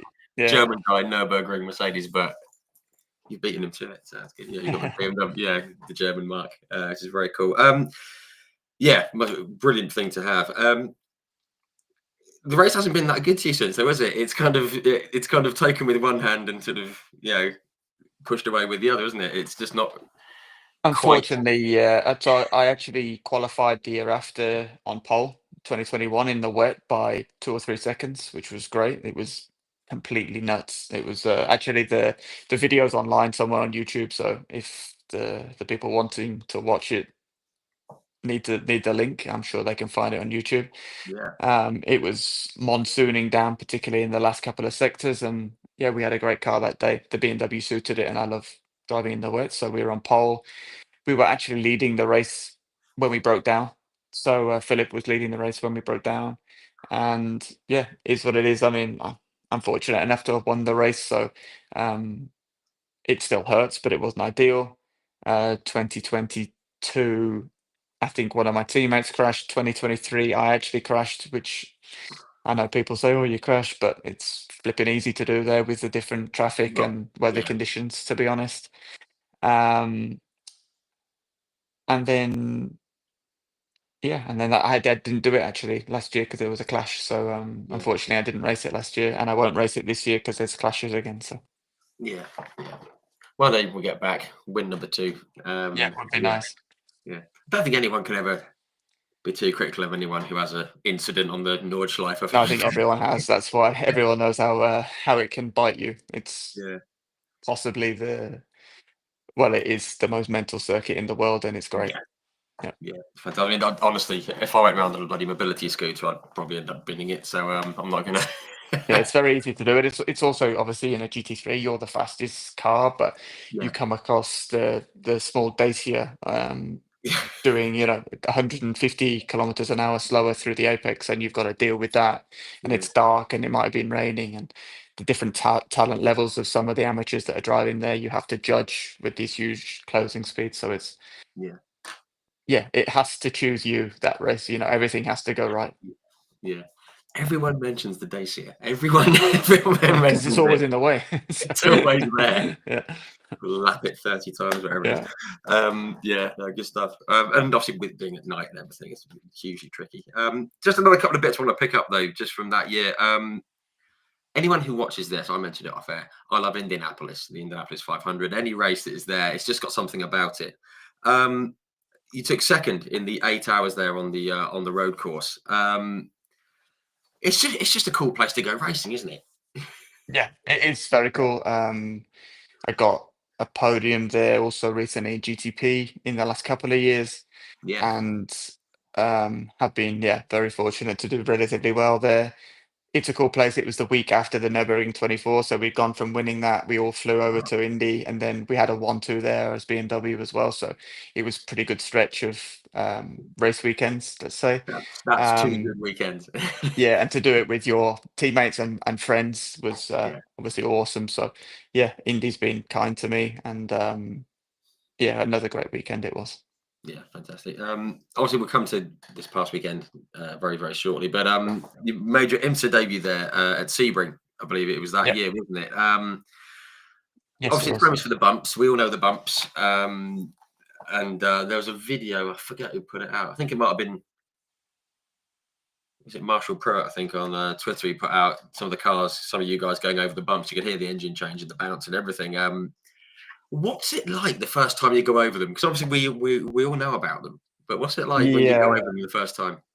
difficult. I mean, the first time I drove it, it was actually in the dark because I got called up very late due to Bill Oberlin getting COVID. So I actually got a call really early on a Thursday morning. Bear in mind the practice has already started Thursday, saying, "Can I jump on a flight from Heathrow in 3 or 4 hours? You got to do Sebring in the M6 with Turner." So I said yes. Got on the plane. And then one of the drivers had a small plane company. So I landed in Miami. I got a small plane from Miami straight to Sebring because they've got an airfield there alongside it. Cool. Did my medical straight off the plane, and then went to pit lane and got in the car. And I just said I obviously new car, never met the engineers. I knew one of my teammates, and I asked to be put out behind someone fast so I could just chase them. So I went out blind into the dark and followed this guy. I don't know who it was. And actually, we ended up second in the session. So that was my learning of Sebring, not being able to see the bumps, just driving them and feeling them. Wow. Um, and we had a relatively good run that week. I think we were finishing fifth, and unfortunately, or sorry, in and around fifth, and our brake failed with Robbie in the car. And yeah, we didn't end up finishing the race. But that was my first experience. And yeah, it's an awesome place to drive. It's real test of man and machine, put it that way. Yeah, fantastic. That's very cool. Just to sort of jump forward, 2021, you had You're in the ADAC GT Masters, which is a great series with Jesse Krohn. So Yep. yeah, podiums at Oschersleben, Red Bull Ring, Zandvoort. Bit of an up Yep. and down year, but I always like to ask people about Zandvoort because obviously with the changes they've made and the big banked curve at the end and everything and all that. I spoke with Peter Dumbreck, who unfortunately binned it in in the DTM. Sorry, Peter. And then a few people. I spoke with Ari Lyondike, who's got the last corner named after him and stuff. They all love the new kind of like the changes that have been made. What's it like taking a GT car around there? Because it looks like a brilliant circuit. Yeah, so I've drove both iterations. I raced Mm, the Zambot with the flat last corners in Carrera Cup, and then obviously with the banking in GTs. But it's very cool. It's easily flat out, but the load is relatively high because you have two forces. Obviously, you've got the sideways force and the downwards force. yeah, Um, so in that sense, it's quite weird, and it's also weird going to abreast up there. That was the first time I'd done it, as I hadn't right. done Daytona prior to racing there. And the circuit in general, you've got turn four, the left-hander with ultra banking as well now, which wasn't like that beforehand. Where Daniel Ricciardo broke his hand a few years ago in F1, for Yes. people that know the Yeah. corner now. But that corner is very, very difficult, and you always take the higher line. And it's a cool circuit, very high speed, no runoff, very old school. So yeah, it's a cool track. Yeah, I like the old schoolness of it. I mean, I went there in 2018. I'd been to the MotoGP at Assen, and I came back Sure. around through Zandvoort. And obviously, it was before they made all the changes, and obviously F1 hadn't been there for years. And I'd seen all the footage from James Hunt and all that like years ago. And I remember thinking, how did they ever have F1 here? Because it's proper old school. It's like it was almost like being back at Brands Hatch years and years ago, just very kind of basic as it was. And it's just a cool location in the dunes there as well, isn't it? And Yeah, not it's far from awesome. the beach. Yeah, No, very not at cool. all. Very cool. Look at the time, crikey. Just very quick, what we got here? Yes, okay. BMW. Now you linked up with RLL, Rahal Letterman Lanigan Racing. For those of you who don't know, obviously they know their stuff in IndyCar and other series as well. And linking up with them, what was it like linking up with those guys? Because as I say, you got Bobby Rahal there and plenty of other good people who know what they're doing. Well, it must have been pretty cool. Yeah, it was great. So the first time I did that was the first year of our BMW M4 GT3. So I raced Daytona for the first time for them, and I Yeah, did Sebring that year with them as well. It was a new car. We had some issues in Daytona with the floors, so didn't get the result that we wanted. But just to feel the atmosphere of Daytona, drive for, let's say, the big factory, the works teams, was another good step in my career at that point, and it also put me on the map in over in stateside as well. So I had some good performances. We were running, we were fighting for the lead with the Corvette in Sebring. It was myself, Marco, and Philip Eng. We were fighting for the lead until the last hour, and we had to refill the oil and finish fourth. So it was a bit gutting because I think that we should have definitely finished second at a minimum. And that was my last race for then that year. They only ran one car at the end of the year at Petit Le Mans, and I think Augusto went into that car, which was natural. He'd done the race plenty of times before and made much more sense than taking me. So, but it was a good, like I said, good time to step into the US racing and kind of get a feel of what was going on. yeah, absolutely. And like you mentioned, like US racing, obviously it's very different out there to racing over here. I mean, I saw that year you said you did the 12 hours of Sebring, 24 hours of Daytona, and I think in the GT World Challenge Europe you did the 24 hours of Spa. Yeah. Three quite good endurance races. I mean, but they're all very different, I guess, in their own way, just because of the circuit and how things are done and everything. Must be very cool to have done them though in one year. Yes, it was very cool. That year in Spa, we were actually again fighting in and around for a podium, and we got a puncher very late on. I can't remember if it was me driving the car. I know it was me driving the car. We got a puncher um, with maybe 3 or 4 hours to go, and we were definitely in contention for a minimum of a podium, but really it was first or second.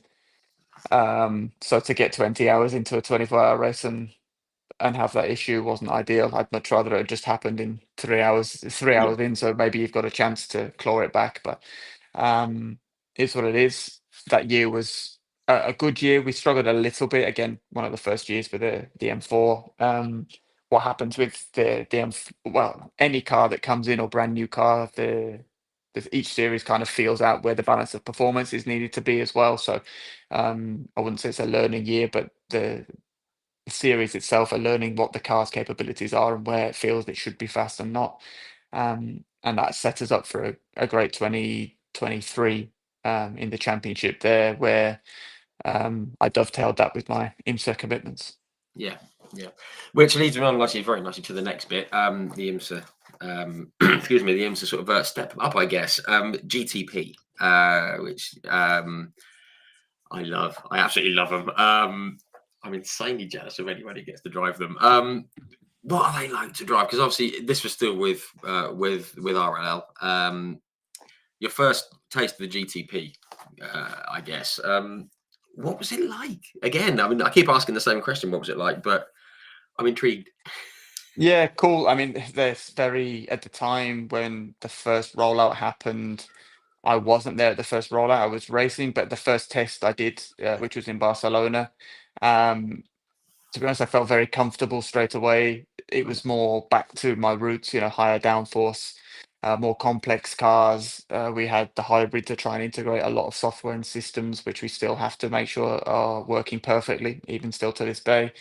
A lot of power, you can run 520 kilowatts, which is 700 odd horsepower, um, and only rear wheel drive in the LMDH class. So pretty cool car. Very fortunate to have, been thought about to be part of that program straight away and be one of the full-time drivers in IMSA straight away as well. So um, I knew that at the end of 2022, I knew I was going to do something, maybe the endurance driver or whatever. And I got the Okay, call to do the full season, which was awesome. amazing. And I had two great years there with BMW. Actually, our first year, myself and Connor, who again, very good friends with, speaking to him today. Saw him at the weekend. Still, he came to my wedding. We'll be friends for life. We spent a lot of good times out there in America, and he showed me the ropes a little bit of some of the circuits, and we got some great results. First podium was in Sebring. We finished second, stayed out of trouble with not a fast car in particular at that point. Finished second. We went on to finish second in Long Beach with a fast car. We got our first win in Watkins Glen um, because the Porsche got thrown out for, I think, perb riding too much, and it was quite obvious that they were taking, let's say, quite a lot of risk with the ride Yeah, heights. So it was the skidware, wasn't it, that they were going yeah, by? which everyone knows you've got to be legal. So Yeah. we felt that we deserved that, and also used their sister car to try the different compounds that we had for that weekend because it had Okay. rained. So, and we didn't get the chance to do that because our car was out. So I felt we deserved that one, and it was good to get the first win for 25 years, I think, in the top class for BMW. Yeah. And we went on to get another further podium in Indianapolis again as well, finishing third, I think. So it was a great year. We were fighting for the title actually into the last round at Petit Le Mans, and ended up coming sixth, which was a bit of a kick in the teeth, but Yeah. a great first year out there, and yeah, really, really enjoyed it. Yeah. Absolutely. Just to go back to that, excuse me, to that win at the 6 hours of the Glen. Obviously, because you were leading till right late on, weren't you? Was it 5, 6 laps from the end, and then the Porsche passed, I think, or something Yes, like that. yeah, exactly. Um, Actually, it was but frustrating had you seen that because they were hitting yeah, the ride height might be a bit a little bit, but it was frustrating as well because our rear view mirror had broken. So you have oh, an electric one, and with the vibrations, we had trouble that year right? quite a Okay, lot. So Connor was a sitting duck, with the small wing mirrors that are off boards, you can't see much because of the vibrations. So we rely a lot on the middle mirror. And yeah, he got past, but it was kind of he was fighting blind. So yeah, yeah, we could see that we deserved it, and we could see that I could see that. they'd ridden the outside curb of turn one a few times, and when you do that, you kind of skateboard grind down that curb, and it can cause quite a lot of damage.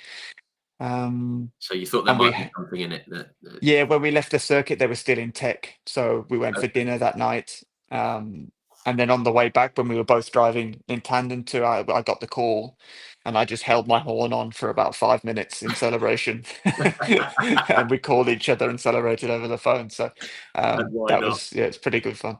Yeah, because that was the first IMSA win, wasn't it? Or the first GTP win for you. Yeah, first GTP win for BMW and my first, yeah, IMSA win. So Yeah, fantastic. Just quickly, I mean, we touched on some of the circuits there. You said you got ninth at Daytona, second at Sebring, second at Long Beach, then you got Watkins Glen and Indianapolis. I mean, this is what I love about racing in America. It's so different, the circuits. I mean, okay, racing in the UK is brilliant, but they're all sort of grassy parkland type ones, and it's all. But you've got, I mean, like, I still find it incredible that you guys can hustle a GTP car around like Long Beach, around the fountain and stuff like that, which is amazing. But then you've got places like Mosport, which is high speed, and all Watkins Glen. We all know Watkins Glen. I mean, when you do well at these circuits, it must give you so much satisfaction because they're so different. It's not, you know, dial into one kind of style of circuit and off you go, like in yeah, Mexico exactly. somewhere. I mean, But they're and so the different proper race nowadays. circuits, there's no room for error. So Yeah, you go to Road America, if you make a mistake, you're going to have a big accident. Same with Watkins Glen, same with Laguna Seca, same with Long Beach, definitely the same with Mosport. So all these circuit, Road Atlanta, it's yeah. all like old school. Love Road Atlanta. Yeah, Yeah, old school Alton Park. Alton Park. If you go off, you're having a crash, yeah, and I really enjoy that. I think it brings a big skill to take the car to the limits with, yeah, no room forever. If you make a mistake in some of the European tracks nowadays, yeah, you can go off and you can just keep going wide until you get fast.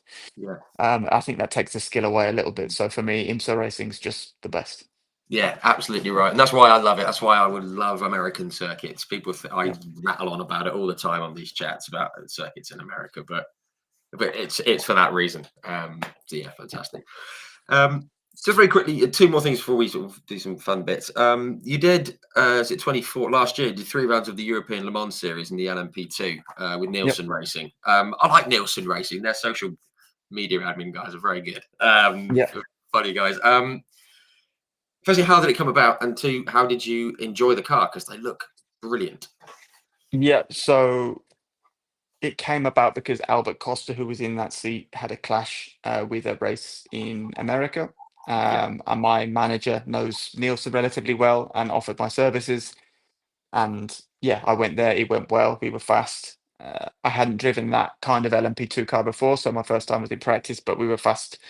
And we're actually in and around the podium position in Pro-Am straight away. Hmm. And then um, the team and my teammate John Fowle agreed to keep me on for the rest of the season. So we then went to Mugello and we went to Portimao. Mugello, we struggled a little bit, but then in Portimao, we got our podium. We got third place in the Pro-Am category, and we're fighting for the lead, for the whole race. So that was good. Really enjoyed it, and that's led on to obviously my plans for this year as well, being yeah, a bit in LMP2 as well. So that's cool. Yeah, fantastic. That's cool. And I've always thought LMP2 around Portimao. That's got to be fun. That's got to be fun, especially going into Yeah, the it's first good. corner. Yeah, it's good. It's obviously they're light. They're lighter than the GTP car, a bit more nimble. Probably higher downforce as well, but just quite a lot less power. So, really fun cars to drive. Yeah, great stuff. Just a quick one on Portimao. I was flying last year. We went out to a wedding in like Lanzarote, and I looked down. I thought, oh, there's a racetrack down there. And I said to people I was with, I was like, oh, we're just flying over Portugal. That's Portimao. And someone just said, if you can spot a racetrack from 35,000 feet, you're sad. Yeah, But yeah, yeah. it's that Racing round fan. building. It's that round Yeah. building on the left hander. Yes. Yeah. See Yeah. it, you can spot it a Yeah. mile off. It's just not cool though, is it? But to just come on to this year, obviously you're now no longer with BMW, but you've signed for like Meyer Shank Racing, who I like a lot. I mean, people know I'm a big IndyCar fan, and obviously I know them from there primarily, and then into IMSA. Mike's just a good guy, isn't he? It's just just a really properly run outfit. How did it all come about? Just very quickly. Yeah, so I knew that Honda were going to take more interest and they were going to come back. Mm, Honda or HRC or Acura wanted to run one of the cars themselves, and mm, Maya Shank was going to facilitate that. So both cars are run by MSR and Mike. One is engineered fully by Acura HRC, the other is by MSR. okay. Obviously, they work together. It's still two, one team, two cars just run under it, but it's just different people that are running the car. So I'm actually contracted to HRC and to the Acura side, and we are in car 93, and they're running that program alongside the 60 within the same team. And I thought it was the right time to say spread my wings and go somewhere else. Yeah, Um, and the opportunities that may arise after that could be something that I would be interested in. yeah, David Salters, who's the boss, is British, so that worked well. And obviously, Honda and Honda engines are coming to Aston Martin in Formula One next year, so it kind yeah. of all linked up quite nicely. Okay. Yeah. As I say, feels like the right time with all that taken into account. Yeah, And obviously, as I said in the intro, you were one of the guys I wanted to speak to for a while because you're one of my favourite drivers. thanks. But you also teamed up with two other guys who I really like. You got like Rainer van der Zande and Alex Palou, who came on here. Alex, actually, I arranged it through his team before he won his first IndyCar championship. And for the last 3 rounds, I was going, "Oh, please win, please win." I was joking, and he's done quite well since. Should we say? Yeah, he's done all right. I mean, um, Yeah. I spoke with a chap last week, and he was saying he needs to get on with Cadillac, but we don't want to take him out of what he's doing at the moment. But they're just both just really dependable drivers, aren't they? As are you, of course. Yes, yeah, definitely. I mean, obviously, Renger has a huge amount of spirit of experience over in IMSA. He's fought for the title a lot of years. He's won plenty of races. Yeah, He's a great operator behind the wheel, particularly in traffic. I think we saw that this past weekend in Sebring. for sure. And he's a super cool, chilled out Dutch guy. So yeah, what's more, and we've known each other for years. So Mm, he was actually driving for High Tech in Formula 3 when I was in Formula Run a 2 liter. So we were kind of within um, the same team for a year or so, and knew each other then, but hadn't raced together or actually against each other until we came to GTP because he was over in IMSA. right. And then Alex, actually, I only really met for the first time in Daytona this year. Okay. Obviously, we knew of each other, but hadn't really, spoke to him much or Sure. anything like that. So, um, obviously, a good racing driver, but Yeah. more importantly, a super nice guy, very down to earth, no He is ego right. Yeah. whatsoever, um, and works, very, very hard and a great team player, which is what you need for sports car racing. So, um, yeah, it's a pleasure to race with them. Obviously, in the other car, I've known Tom Blomqvist since he was 16 and I was 18 or 19 when he came to do 2 liter Renault back in the day. Colin Braun, I'd raced with him in 2023, and actually hadn't heard much about Colin Mm, until I came over to the States and then realized, oh, he'd done NASCAR when he was like 18 yeah. or whatever and been around forever. He's done a bit of Ultimate Indy and Pro. Indy Lights or whatever it was. Yeah, he's done. Exactly. And then obviously we've got Mr. Scott Dixon, who is the He's all greatest of all right. time in IndyCar. Yeah, So yeah, to share a team with him and listen to the debriefs and ask some knowledge in some cases is awesome. And again, super down to earth. You'd never yeah, know he'd won six times unless you were into motorsport, the championship. And it's a pretty cool team to be a part of at the moment. I think we're only just beginning, put it that way, and we're doing all right already. So I can't wait for the future. yeah, absolutely. I mean, you've actually I mean, the guys you've got there. I'm just thinking the people that obviously Alex has come on here, but they're all people that I'd love to have a chat with about because they've had such different journeys to get to where you are as Sure. you have, which is Maybe I could put a phone call in. oh, that's on video now. You know that. Yeah, That's I might have to buy him some beers, but yeah. but yeah, I'm sure Alex won't even like remember talking to me. But I mean, again, just to touch on the two IndyCar guys, I think as motorsport fans, we need to be we need to enjoy the fact that we've got someone who's been around for a while, like Scott Dixon, and someone like Alex Palou, who are so similar despite the age gap, and they're just very, very good at what they do. As are you all, of course.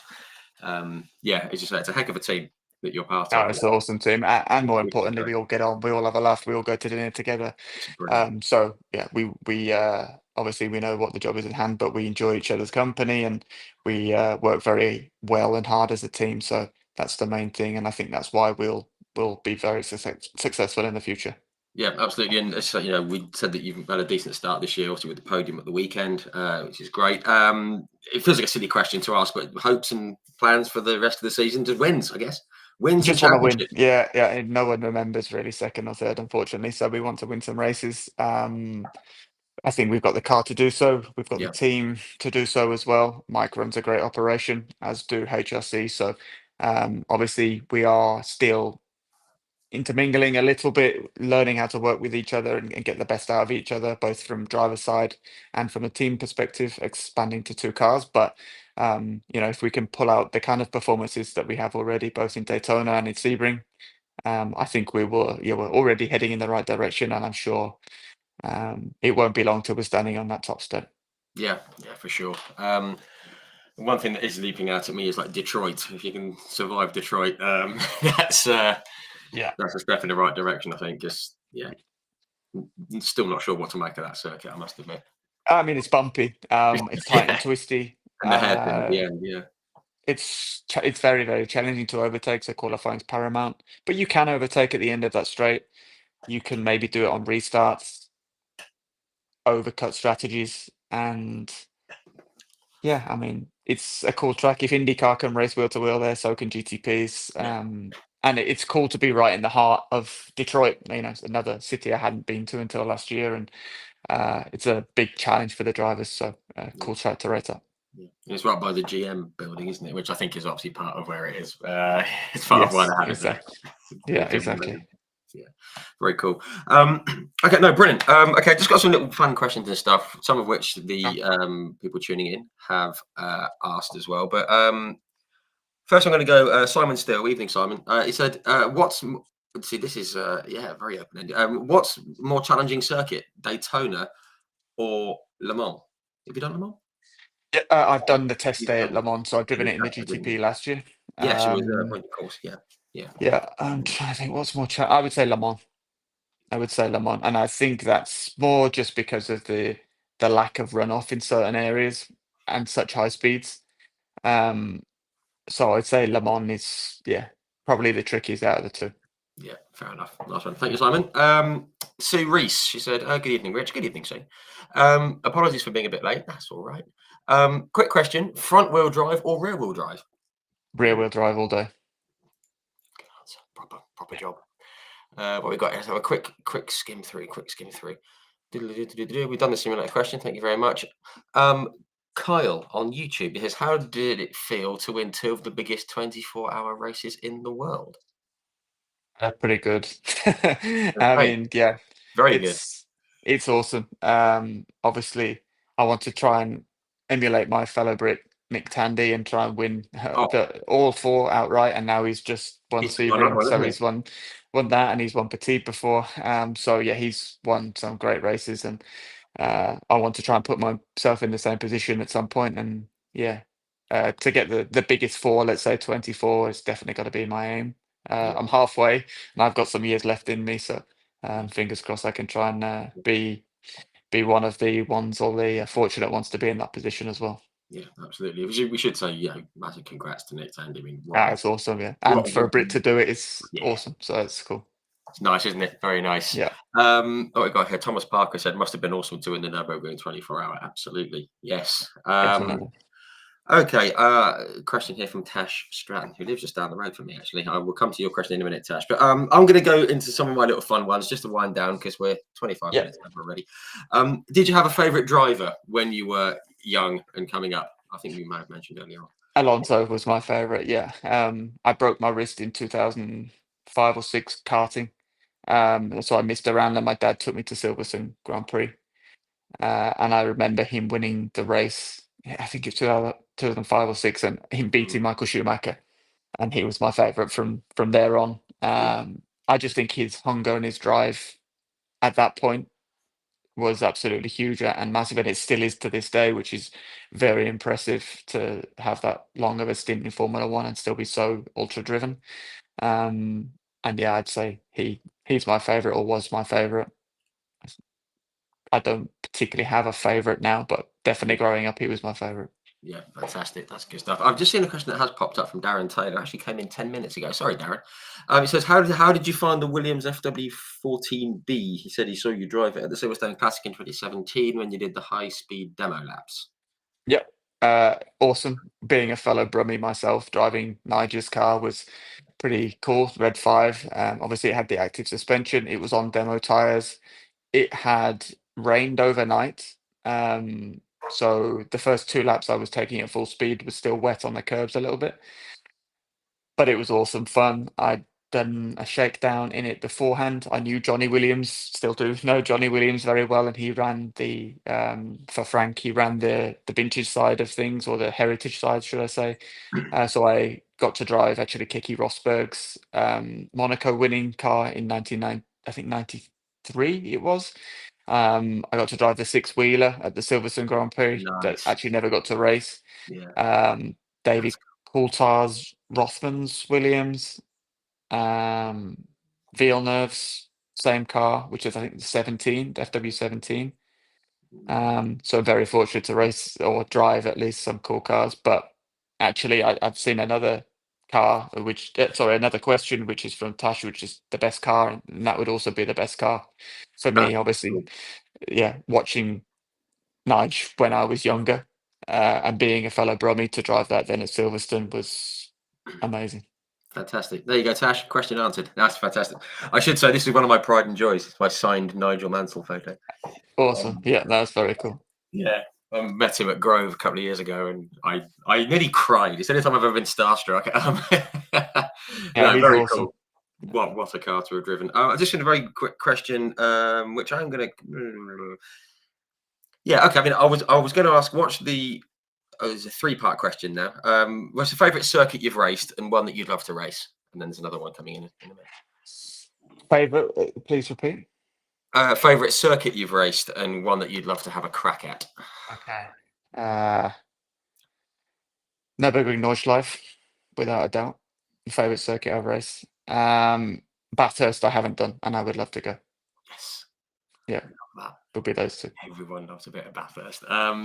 Just seen Jasmine B on YouTube. This is McCoy Brown from Atlanta. Atlanta, hello. Goodness me. Thank you very much for tuning in from Atlanta. She says, "What's your favourite race?" I mean, I guess that's your favourite individual race that you have competed in, rather than the wider sense. Yep. So I actually know Jasmine. She was and is the best physio I've ever worked with, and worked with me the last 2 years in BMW. Oh, She's right. from Okay. Atlanta as well, so this is McCoy, one of her children. Hello. Hello, folks. Um, I hope Hello you're from the all good. UK. And I would say, in answer to your question, that my favorite race in the world would be the Nürburgring Nordschleife, which is in Germany. And if you ever want to go, you can get your mom to give me a call, and I'm sure I can get you tickets. Awesome. Get three. Yeah, no problem. I'm joking. No, that's lovely. Thank you, McCoy. Thank you for tuning in as well from all the way across the other side of the pond there. Okay, very quickly. Okay, what we got here? Do you have any rituals before you get in the car? This is always a Zero. good one. No, I'm not. Not like that at all. I can be speaking and having a laugh and yeah, chilling out until 2 minutes before I get in the car. I would say the switch for me is when I put my helmet on, and then Yeah, it's game time. But otherwise, no, I can be yeah, chilling out. fantastic. That's cool. The next one was going to be favorite car you've driven, but we've done that one. Thank you, Tash. Okay, let's. Okay, is there two more to go? Is there any series that you would like to have a crack at? I mean, a lot of people say NASCAR, but there's like supercars, and there's obviously, I guess you'd like to do, like hypercar at the ball or anything. I mean, is there anything that you'd like to have a crack at, IndyCar or something, or Indica. is it Indy? Yeah, definitely. Yeah, I'd love to have a go in IndyCar. Yeah, I think it reminds me a bit of maybe a slightly heavier version of the World Series Renault car. You know, really got to hustle the car. yeah, No power steering. You've got to be very strong. and I think their competition level at the moment over in IndyCar is potentially the highest in the world. Absolutely. The cars are all very, very similar. You've got your damping and your setup and geometries to be able to make differences with, but the cars are so similar that you can make a difference as a driver. I haven't driven one yet. I would really like to. So I'm sure I've got some relatively good connections now that I can keep nagging. And yeah, it'd be Yeah. cool just to get a run out in a car and have a test in one. I've been lucky enough to drive basically every other race car on the planet that's of any note of worth driving. So yeah, IndyCar for me would be the one. Yeah, fantastic. I mean, there's like 3 people in your current team who I'm sure could have My boss, yeah. have a word. Yes, Yeah, there's a couple of drivers in the bus. Yeah, yeah, we'll see. That'd be we'll cool. see. That'd be great to see. Okay, the last question, and it's a rotten one, and I don't know why I ask it because there's no real answer to it. But you've shared the track with some amazing drivers from right the way all the way through. I'm just going to name a few of them just to give folks tuning in a bit of a idea here. Obviously, we mentioned like Robert Wickens and Richie Stanaway and Nico Muller, Jean-Eric Verne, Brendan Hartley, James Collado, Robin Frins, Antonio Felix da Costa, very good. Philip Eng, Marco Whitman, Kevin Estra, Philip Albuquerque, Amma Muller, Engel, Alex Rossi, Guts, Campbell, Stoffel Van Dorn, Jimmy Brunny, big fan of Jimmy, Kevin Magnussen, obviously Nick Tandy, and the Van Tours, and we said George Bianchi and Daniel Ricciardo, Bottas, Gasly, Bourdais, Dixon. I mean, your current teammates. There's a lot of people that you've been on the track at the same time with. I mean, are there any that kind of stick out as maybe not being better, but just being someone that you think, God, if I can beat them, that'd be great, or they just about the way they go about things, or anything else like that. Is there anyone that stands out from anyone Um, that you've raced against I yet? mean, they're all so good in different Mm, ways. I would say there's probably a couple yep. that I wouldn't want to mention, just because it puts them in a group that I feel that they're all good. That I don't think anyone's particularly better, but Yeah. particularly in my junior career, that when I thought, oh wow, I mean, Bianchi, for example, Yeah. I thought he was very special, and there's a few others as well that I thought that at particular times in my career were uh, actually they were better than me, and I didn't know how they did it. And then now I realize how they did it because I can be on the same level. And then I would say listening to the details of some of the feedback from Scott Dixon, I think, yeah, and the way he explains it, we have the same feeling about the car, but sometimes he picks up on something extra due to his experience that it's cool for me to still be learning, and you can never stop learning. So um, I would say that's another one who is definitely needs to be mentioned. In IMSA, Renger, my current teammate, fantastic driver, a huge experience, and someone I can lean on, if I'm not sure about how to deal with a situation. But they're all good, I've been fortunate enough to race with, probably 20 or 30 people that could also, in my opinion, be in Formula One and Yeah. definitely not disrespect themselves. So, yeah, pretty cool to think about if you look at it that way. Yeah. Fantastic. Absolutely brilliant. And it's always nice when Scott Dixon gets a mention because I think he's one of the most underrated drivers in the world of the last 20 years or more. So yeah, always nice to hear. Great place to end up. We've run over by a little bit. My apologies. Firstly, guys, thank you everyone for tuning in. Appreciate all the questions and comments. I've seen them rolling in. So thank you very much for that. But of course, biggest thanks go to you, Nick. Thank you very, very much for coming on, especially after just getting back from Sebring. It's been No great worries. speaking with you, and yeah, thank you so much for coming on. Appreciate it. Anytime. Great stuff. And I've just seen a last comment from Tash Stratton, which sums it up perfectly. Thank you so much for such an awesome interview, Nick. That. Great stuff. Anytime. Thanks, Tash. Right. We also, and just to wish you and everyone at Marshank all the best for Long Beach and for the season ahead. We hope to see you on the top step and championship winners, maybe. We'll see. Yeah, fingers crossed. Great stuff. Thanks very much, everyone. Appreciate the support as always, and we'll be back next week. In the meantime,